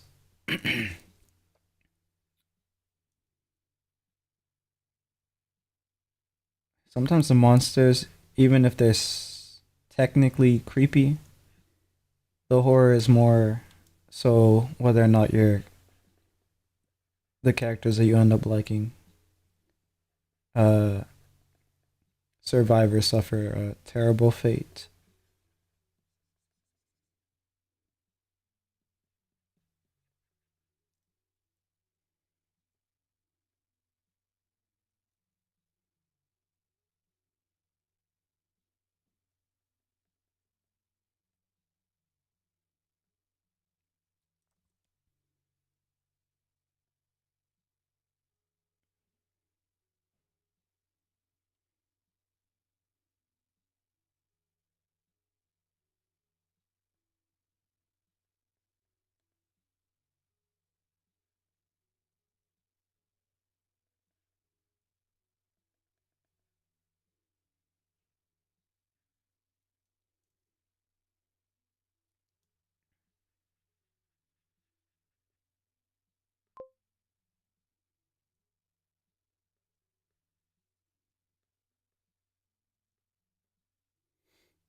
Terrible fate is still never figuring out why it's trying to autocorrect smokes cigarettes. Yeah. Yeah, I have no idea.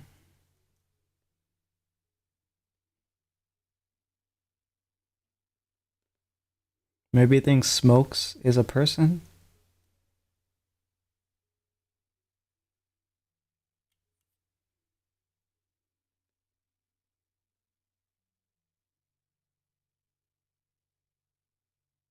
I don't know.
So his hair is gonna be longer,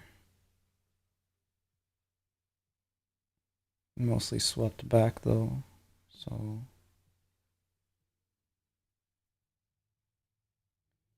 he's already gonna look older, I guess. I don't know. I guess that hairstyle just looks older.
It's all kinds of wrong, but whatever. Let's go with that.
All right, so let's see. Sam. See how she looks. What am I doing? Very long hair, blonde, hazel eyes, light. Um, okay, there we go. I'm just doing the face though, so not really gonna be able to show the bust.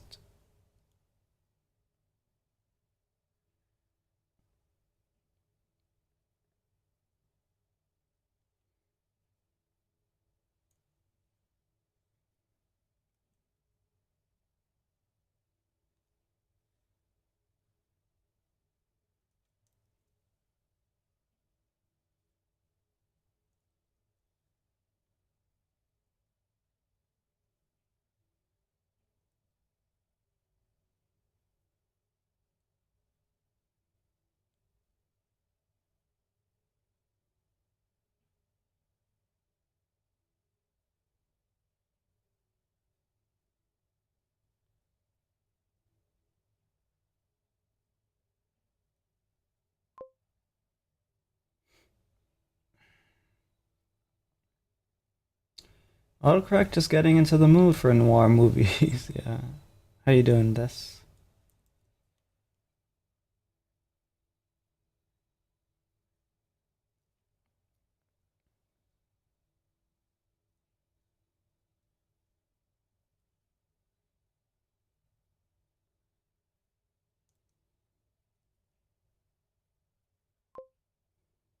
Morning. Okay, morning.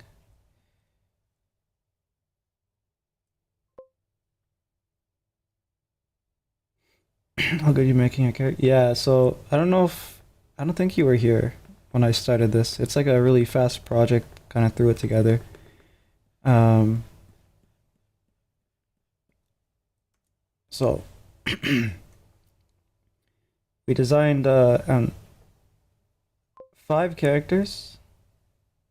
They're going to be camping out and they're going to have to deal with a monster. It's a little bit of like a horror situation, uh, skinwalker type deal. And it's just a story that we threw together with the help of Grok, which wasn't very helpful at all. I'm gonna have to either try some chat GPT stuff or I'm just gonna do it myself and deal with it that way. But yeah, that's what we're doing. So I want to start the comic on Monday. I don't know if I'll be able to if the weekend is too busy because I want to just quickly design the characters, not care too much about how good things are, and just like run with it, just to get the momentum, the experience. And I'll do it digitally so I don't have to worry about, materials and stuff like that. Really fastly putting things together.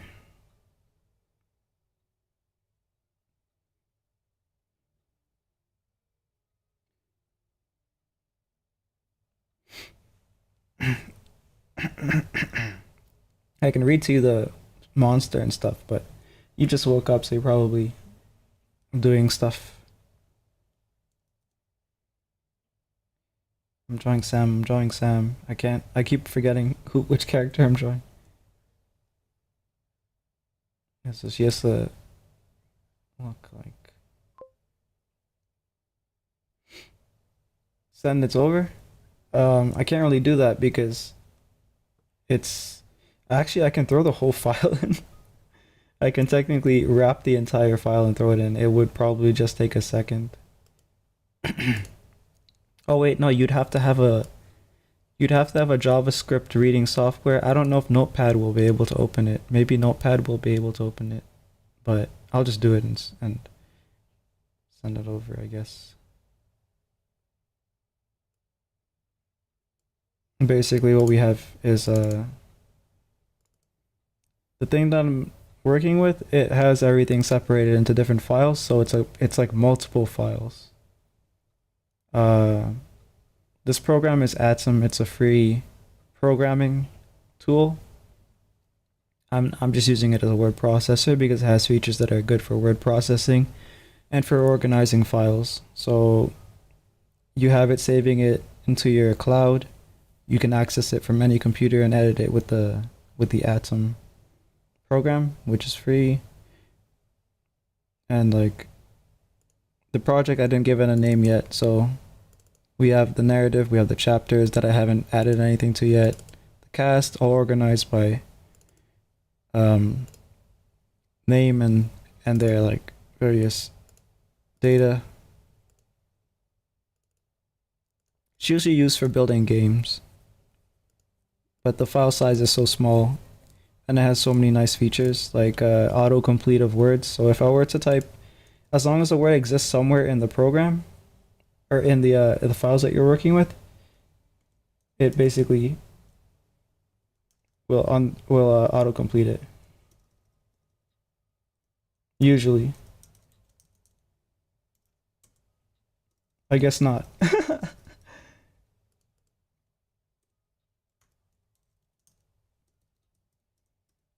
Why isn't it autocompleting? I wonder. Will it do it here?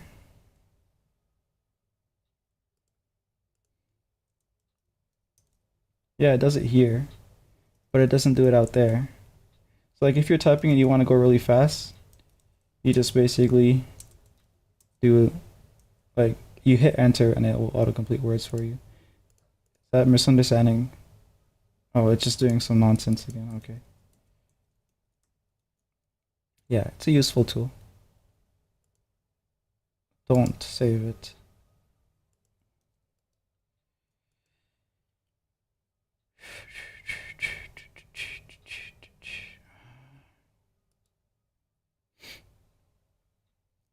It's weird. So that file is here and it won't autocomplete. Let me see.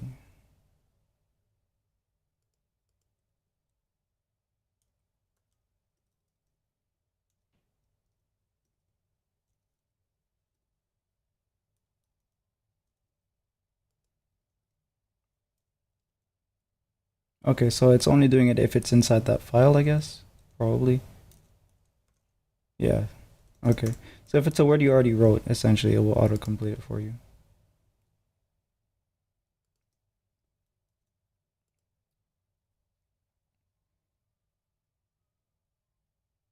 I think I'll just wrap it and you can deal with it on your end. Uh compress.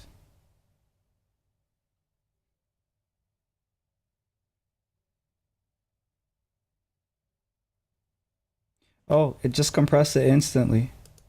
And now it's just waiting to upload into the cloud, which I don't need it to do. I can just pull it out like that. It compressed it in less than a second. I thought it was still doing it. Let me see if I can throw it to you and if it works for you. It'll be interesting. Yeah, it's also like if you have the cloud access, that means that you can work on it as well. So it's like a collaborative. It's a way to collaboratively work on code, but obviously I'm using it for not code.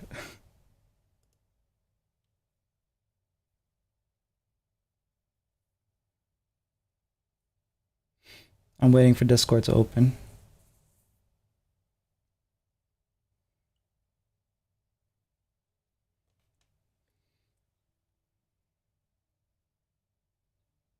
Oh, okay.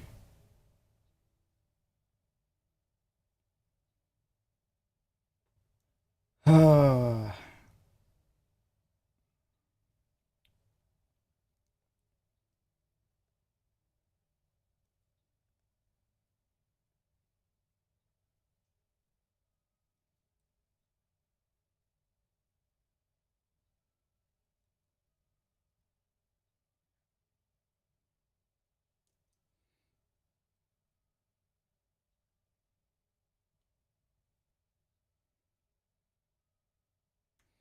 doing some angle that I shouldn't be doing.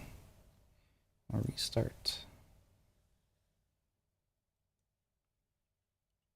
Is it open yet? Okay, now it is.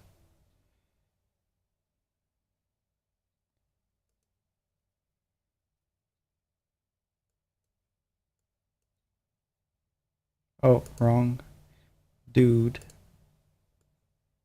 Here.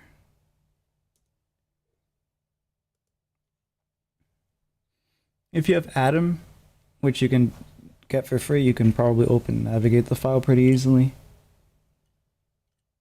If not, you'll have to use maybe Notepad to open the files and read them.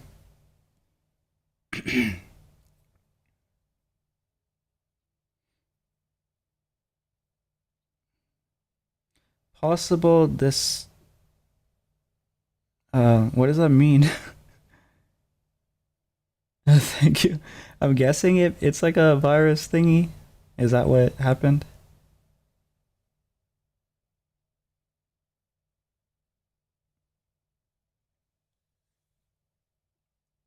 I can't read it, but I'm guessing that's a virus warning.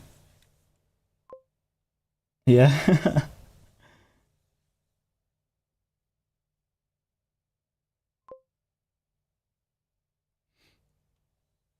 Well, it's good, just a warning. I guess Discord doesn't recognize the file it's, uh, and maybe also because it's zipped and it's from a Mac. Maybe I don't know.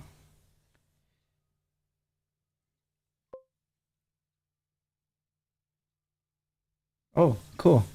That's good then.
So basically, with the text that the files are gonna have,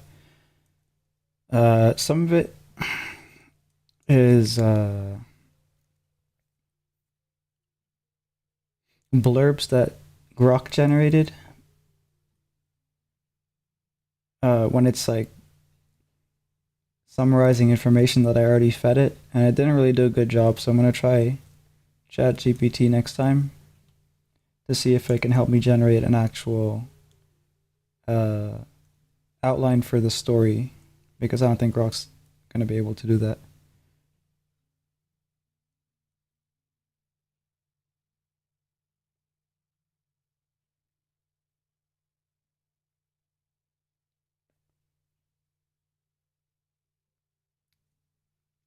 Map out a plot basically is all I need. I can expand on it easily once I have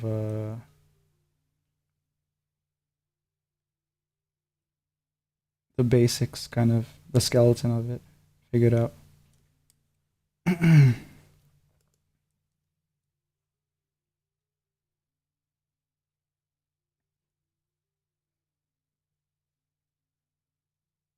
makes Sam look a little bit more like a softer, I guess, or more innocent or something. Larger eyes help.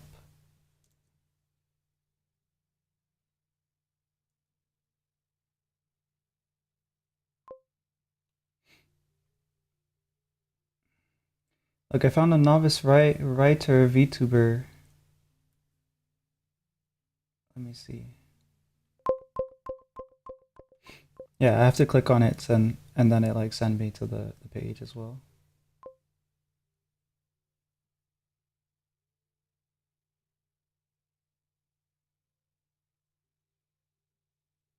Wait, they're huge.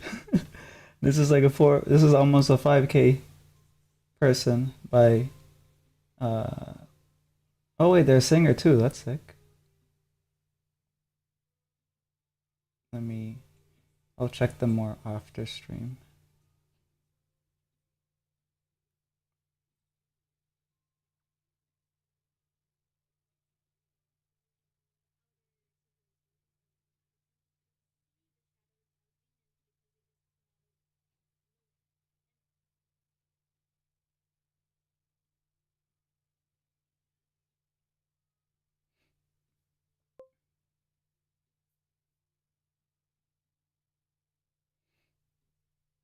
She's on Twitch group. You may ask to be part. I think you can be part of many.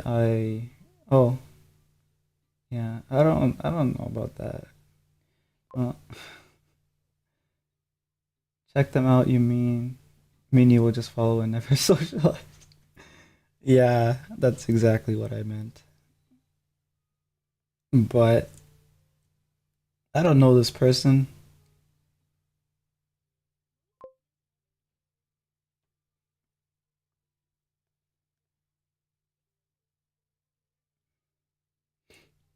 Yeah, the next thought I had was, oh, I'll join them after I finish the work here and publish it and everything. And then at that point, it's like,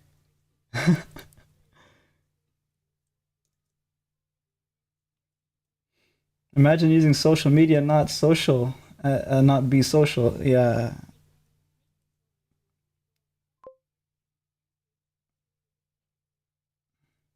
I don't know, Raider, and she may ask what you're up to, and then I don't want to talk about it because that's just my affliction, I guess. Tell her you did some characters you were writing, and she'll be. I'll tell her I used AI, and then she'll ban me.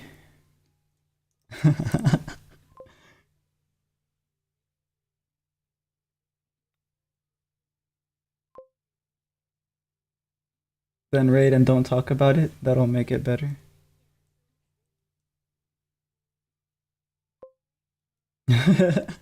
Jump that part. Why? Why? Why? I think she needs to know.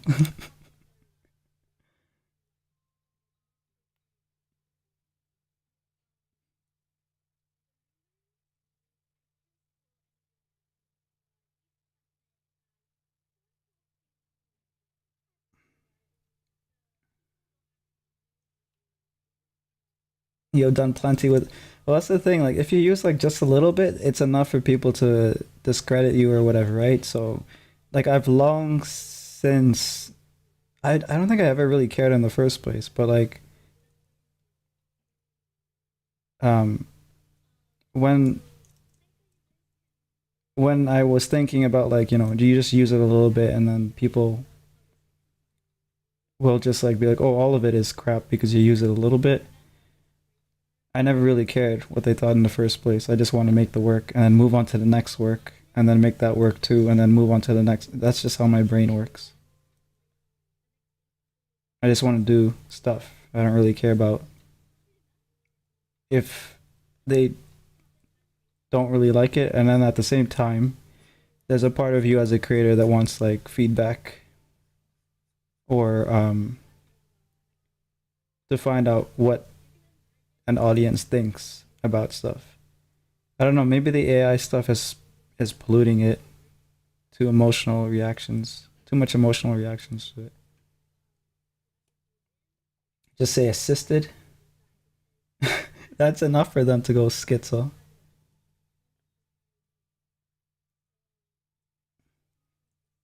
It could be like, oh, I just use it to generate the names, and then they'll be like, you're a fraud, and then I'm just like, okay, yeah, fine, I guess, bye.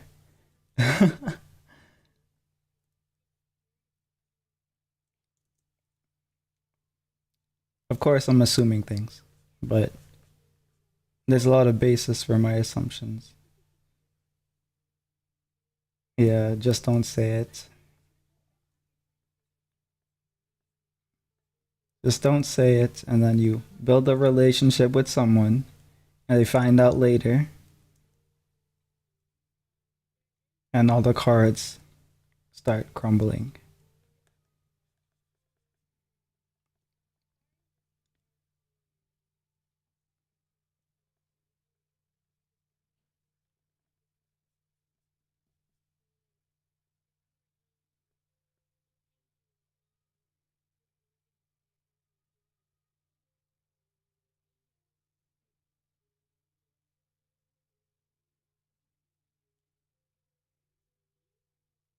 This character looks more tired than I wanted her to look. Well, actually, she's a waiter. She should look a little tired. And she's like having trouble communicating herself to her boyfriend too, so a little bit stressed. That brow is too high or too strong.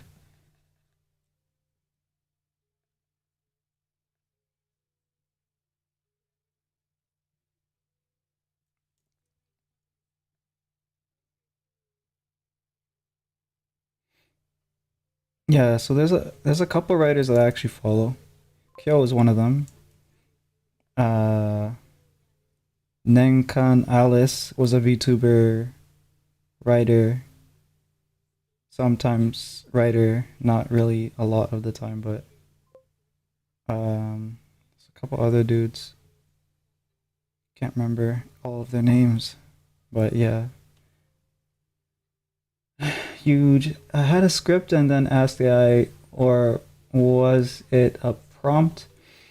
Uh, all the information that the AI is processing has to be fed. Like it can't do anything if you don't give it information. I'll go to it and we'll see. Okay, I'm gonna go on Twitter and then I'll go to Grok and then I'll bring it back to the screen because we don't know what pops up if I just go to Twitter.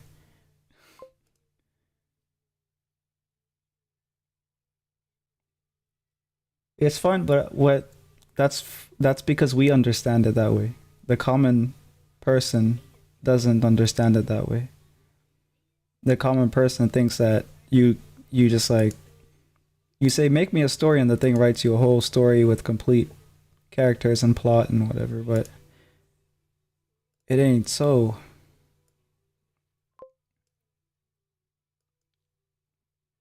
So this is the conversation. I'm writing an illustration. I'd like feedback with constructing outline and all that, whatever, right?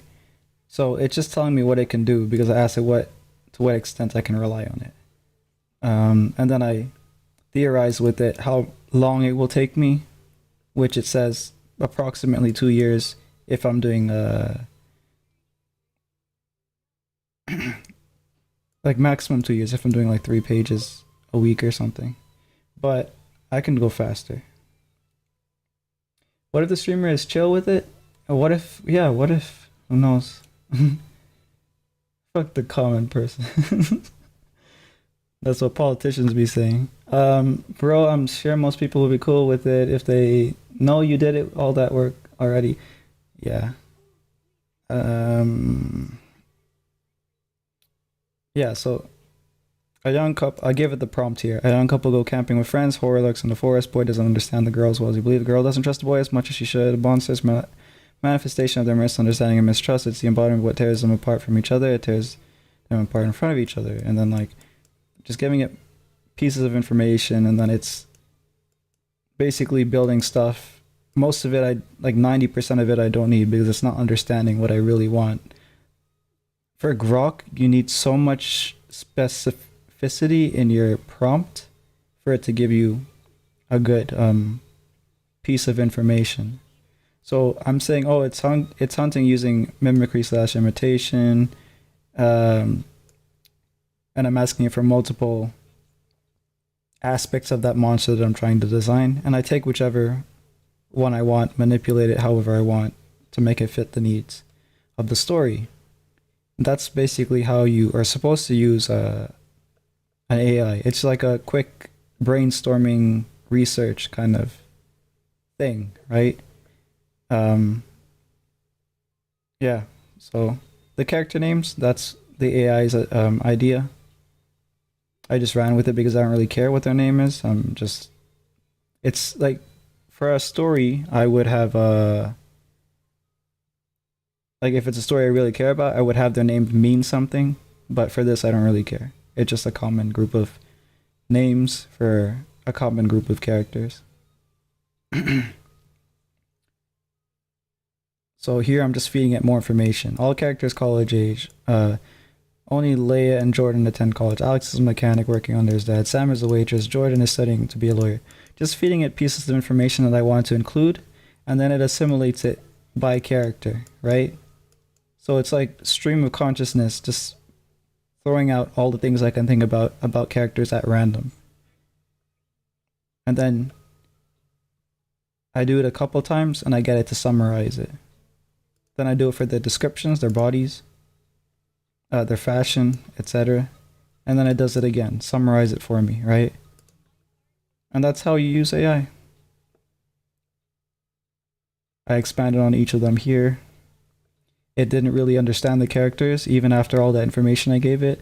But they have pieces here and there that you can use. So I did that. I copied whatever pieces into my the program that I'm using, and then I'm going to, of course, filter based on what I can use and what is actually useful.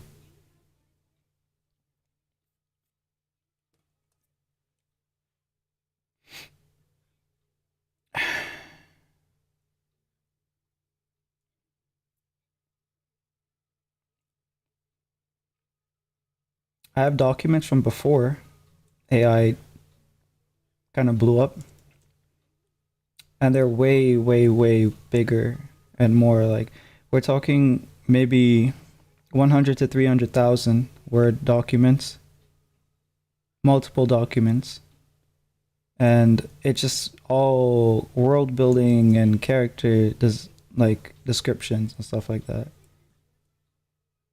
If I had AI, I would have probably been able to start projects a lot earlier because it would have just compiled all of that information in a way that I could actually see everything on like the same page. I don't know how to really describe it.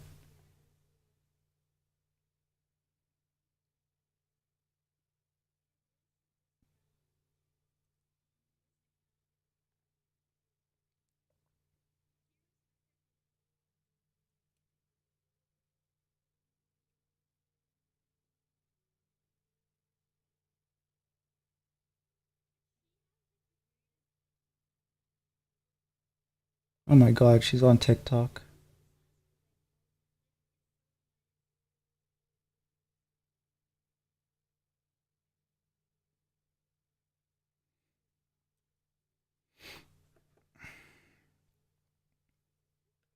What was her eye color?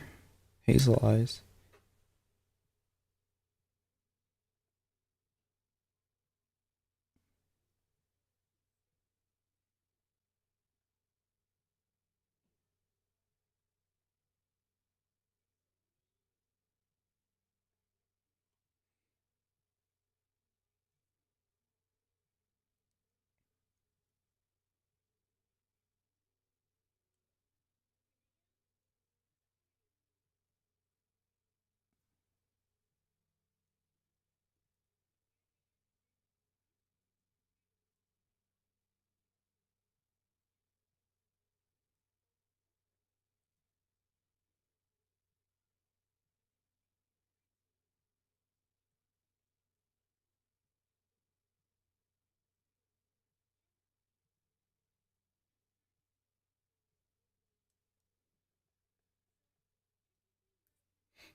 Her eyes are too sharp. I feel like I'm drawing Leia instead of Sam, but I'll just run with it. I could just say that it's Leia after I'm done with it.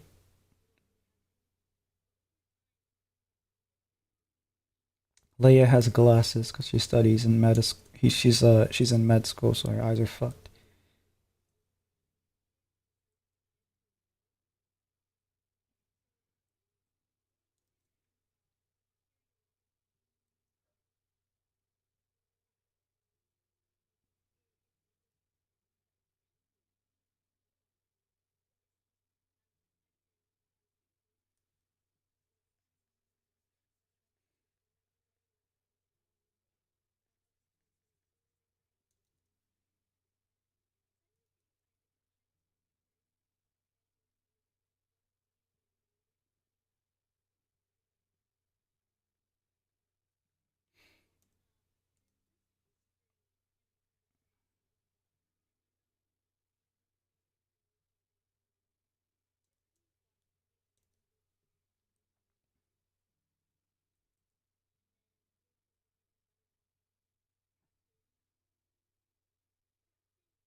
I'm actually surprised she's sharing this much lore. Like I'm watching her stream right now. She's sharing a lot of lore that I've seen like other writers be very hesitant to share because they think their ideas are super unique, and they're not.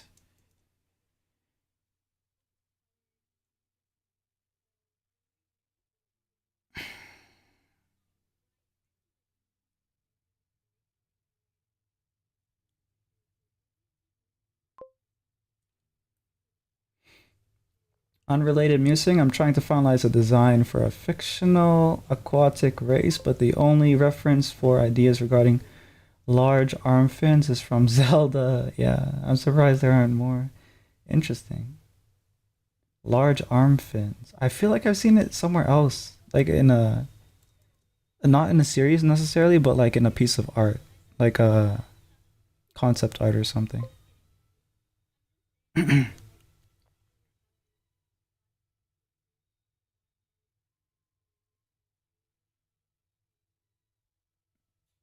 I feel like it makes sense for it to be. Well, it makes sense for it to be there too, but for some reason I like it when it's beside the like the rib cage essentially, like at the sides of the rib cage.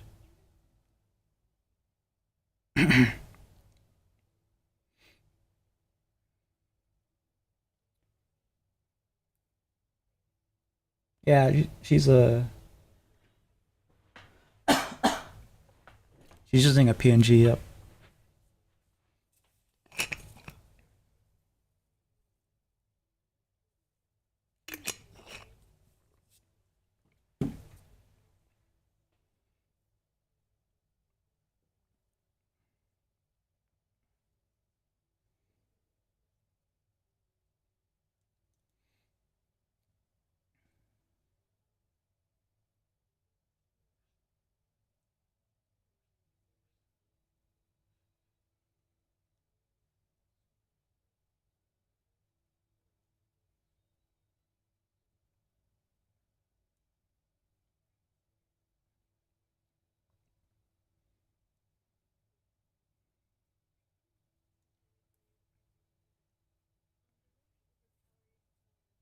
I just want to scream "aha nerd" at her, but I'm doing the exact same thing, so I can't really do that.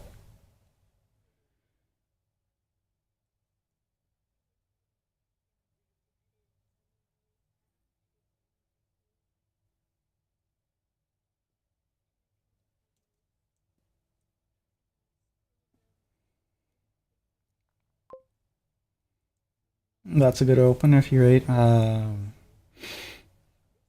Maybe, but I have no like. That's like I've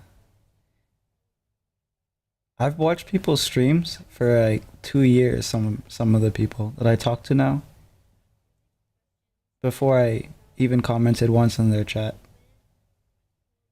So like a lot of the times where I do raid and I kind of socialize, it's like super weird for me. It feels weird.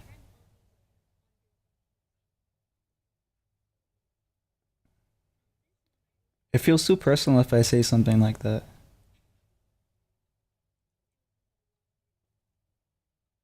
I guess like it doesn't matter, but like I don't know, it feels kind of like I get the image in my head of the person thinking to themselves, "Do I know you?"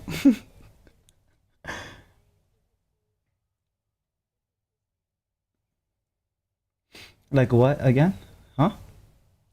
Like what again?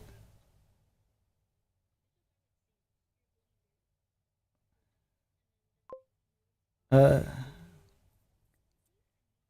it's being nervous, but you overthink it. Maybe I don't know.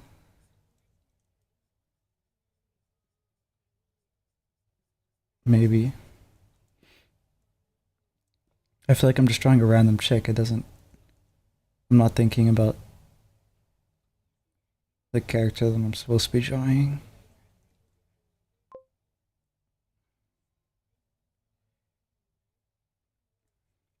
I mean, guess it doesn't matter too much.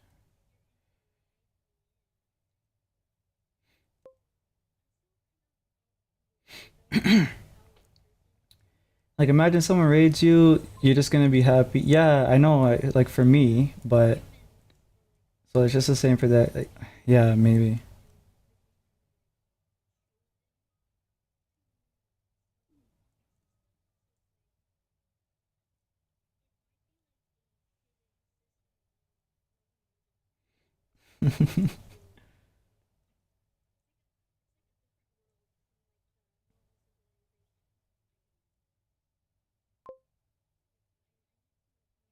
What if she's never got? Yeah, right. 5,000. But yeah, you really tried with that one. 5,000 followers, never been rated before. True. What do you mean? Why are you going along with that?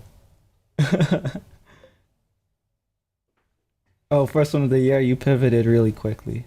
That no.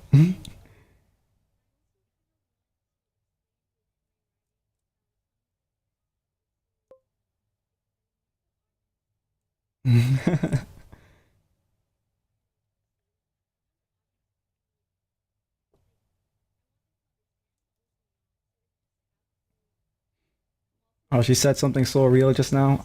I want them to understand, but not. Yeah, that's something that I think about a lot.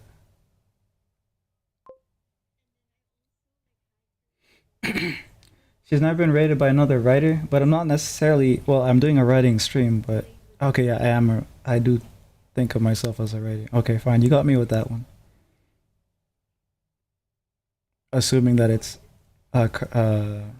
actually true.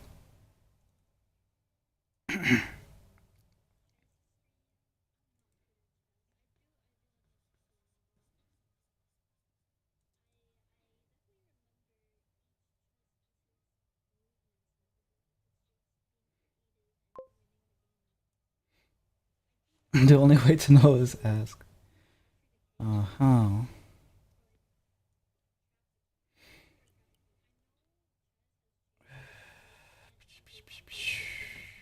Oh shit! It's almost 3 hours. I'll see if she's still on at 3 hours. If she's still on when I'm at 3 hours, then I'll rate her. If not, that's too bad. I swear I recognize her too.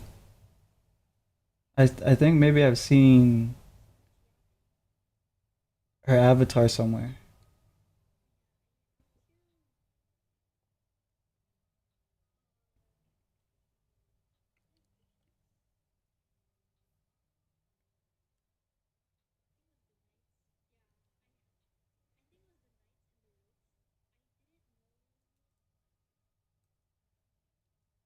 Was she using a chess system to organize tiers here?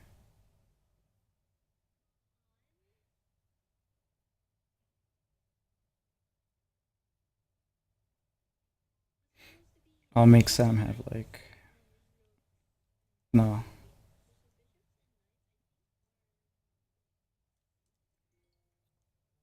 What's a Sam like hairstyle? Has to be wavy, I think. She's like a waitress type. So,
No, no, that's socializing. That's clearly illegal on social media.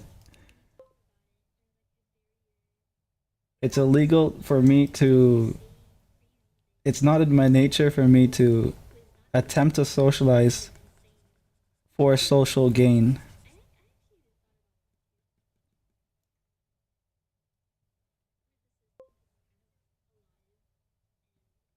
Well, maybe there's like a throne where you can give gifts and attach anonymous notes. No social gain then.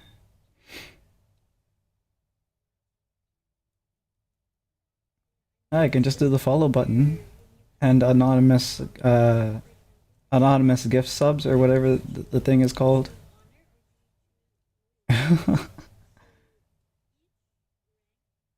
Can you give? Yeah, you can give sub anonymously. Yeah.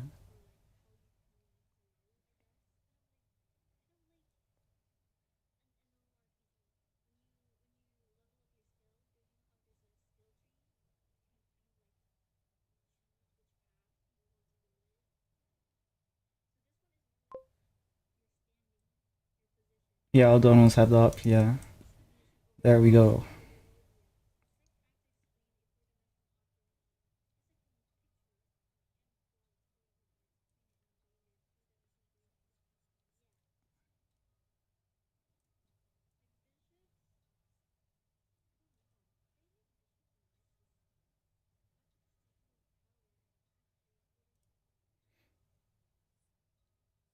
Okay, let's run with this being Sam. I need to shrink this down. Look how goofy the guys look now. Yeah, I need to fix them.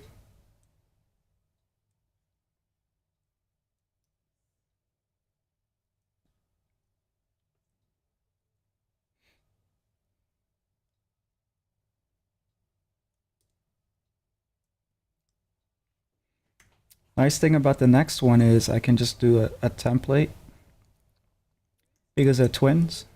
So I can just draw a base face, bald head, and just duplicate it and just give them different like hairstyle and makeup or whatever.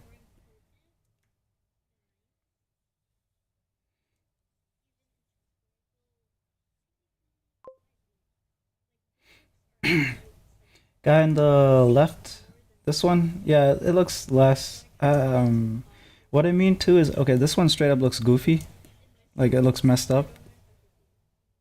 Um,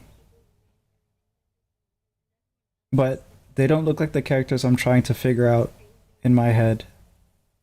Yeah, so that's the problem I'm having with that. Raymondo, I don't recognize your name, so I'm gonna say how you doing.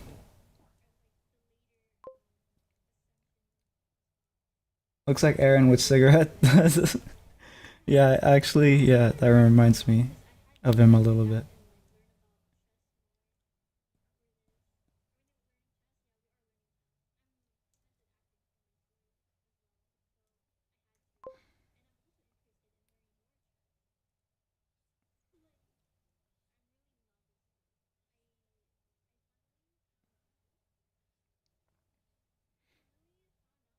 Oh, I just realized you don't have the context of what I was talking about. With the they don't look the characters that I have in my head. Basically, earlier I was writing, um, and I had like character descriptions here to go off of, and they have a vision for them, of course, but it's not panning out. Um, I'll have to like draw it a couple times before I feel it out. I guess I need to have their faces by tomorrow or the day. Well, actually, yeah, tomorrow. I was trying to give myself an excuse just now. I have to have their faces by tomorrow. Then I could put them in poses uh, on that stream, and then I could. The environment is just a forest. I don't need to really do much to study there. If I need references, there's plenty of those. Um, the clothes, I'll have to build a little bit of a database for camping gear and some other types of clothes. For It's mainly the female characters are gonna be dressing differently, I guess. The dudes are just gonna wear the same kind of utilitarian, I guess, like camping appropriate stuff.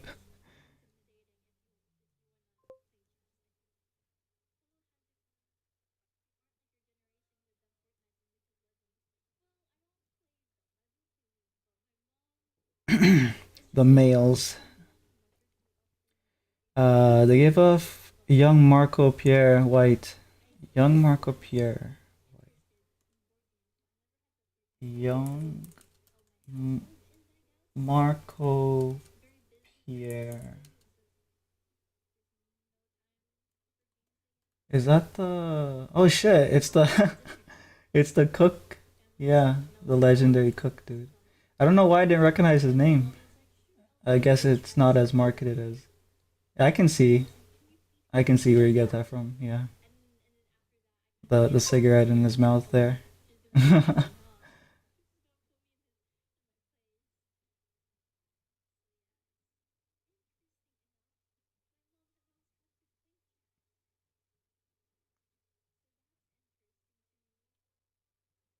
We can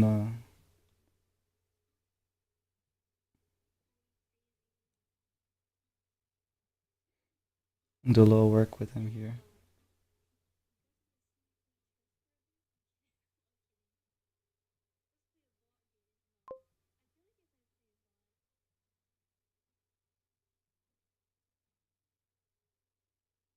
This is old one though, I guess.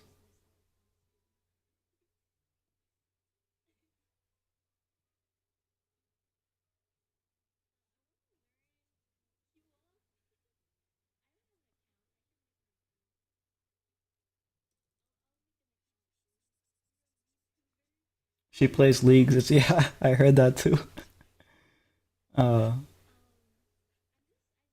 you're trying to like detox, and then she just mentions it, and you go into relapse.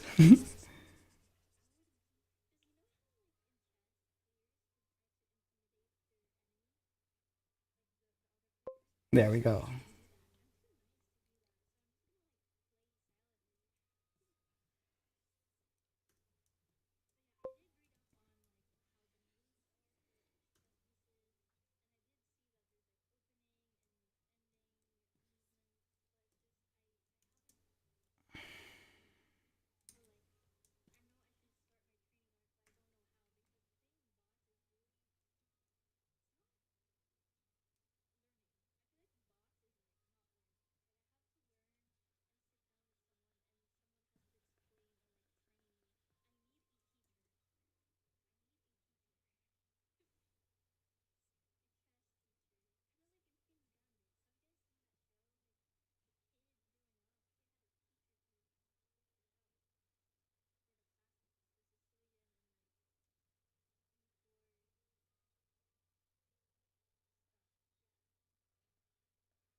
Oh fuck! It's 3 hours. I have to raid.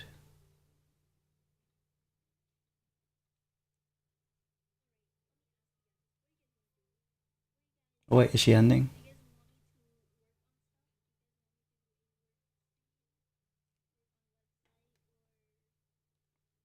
Oh, never mind. She's continuing. She's gonna do something. Oh wait, yeah, it's a donathon, so I guess she just keeps going, right? I guess we can raid her then. Oh, thanks for the follow, Raymondo. We're oh, ad break.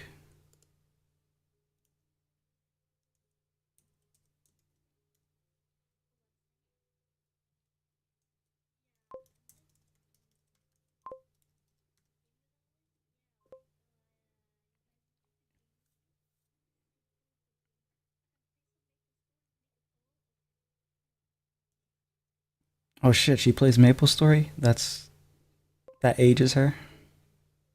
That's a good news. Hag tier.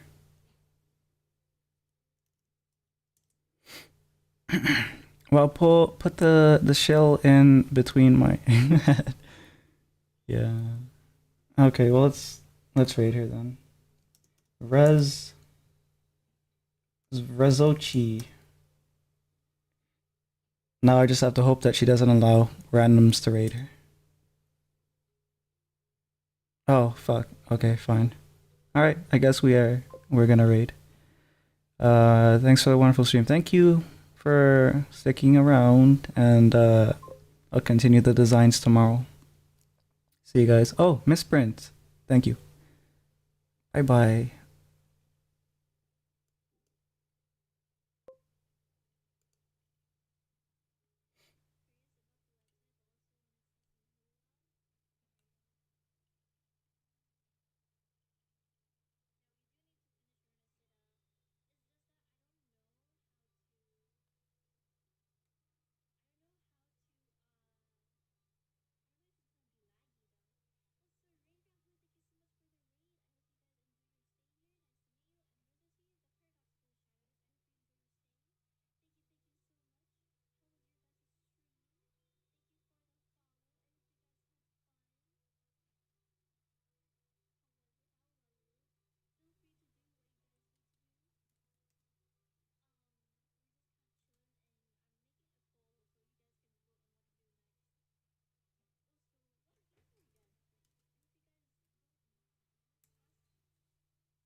Oh, I forgot to end stream.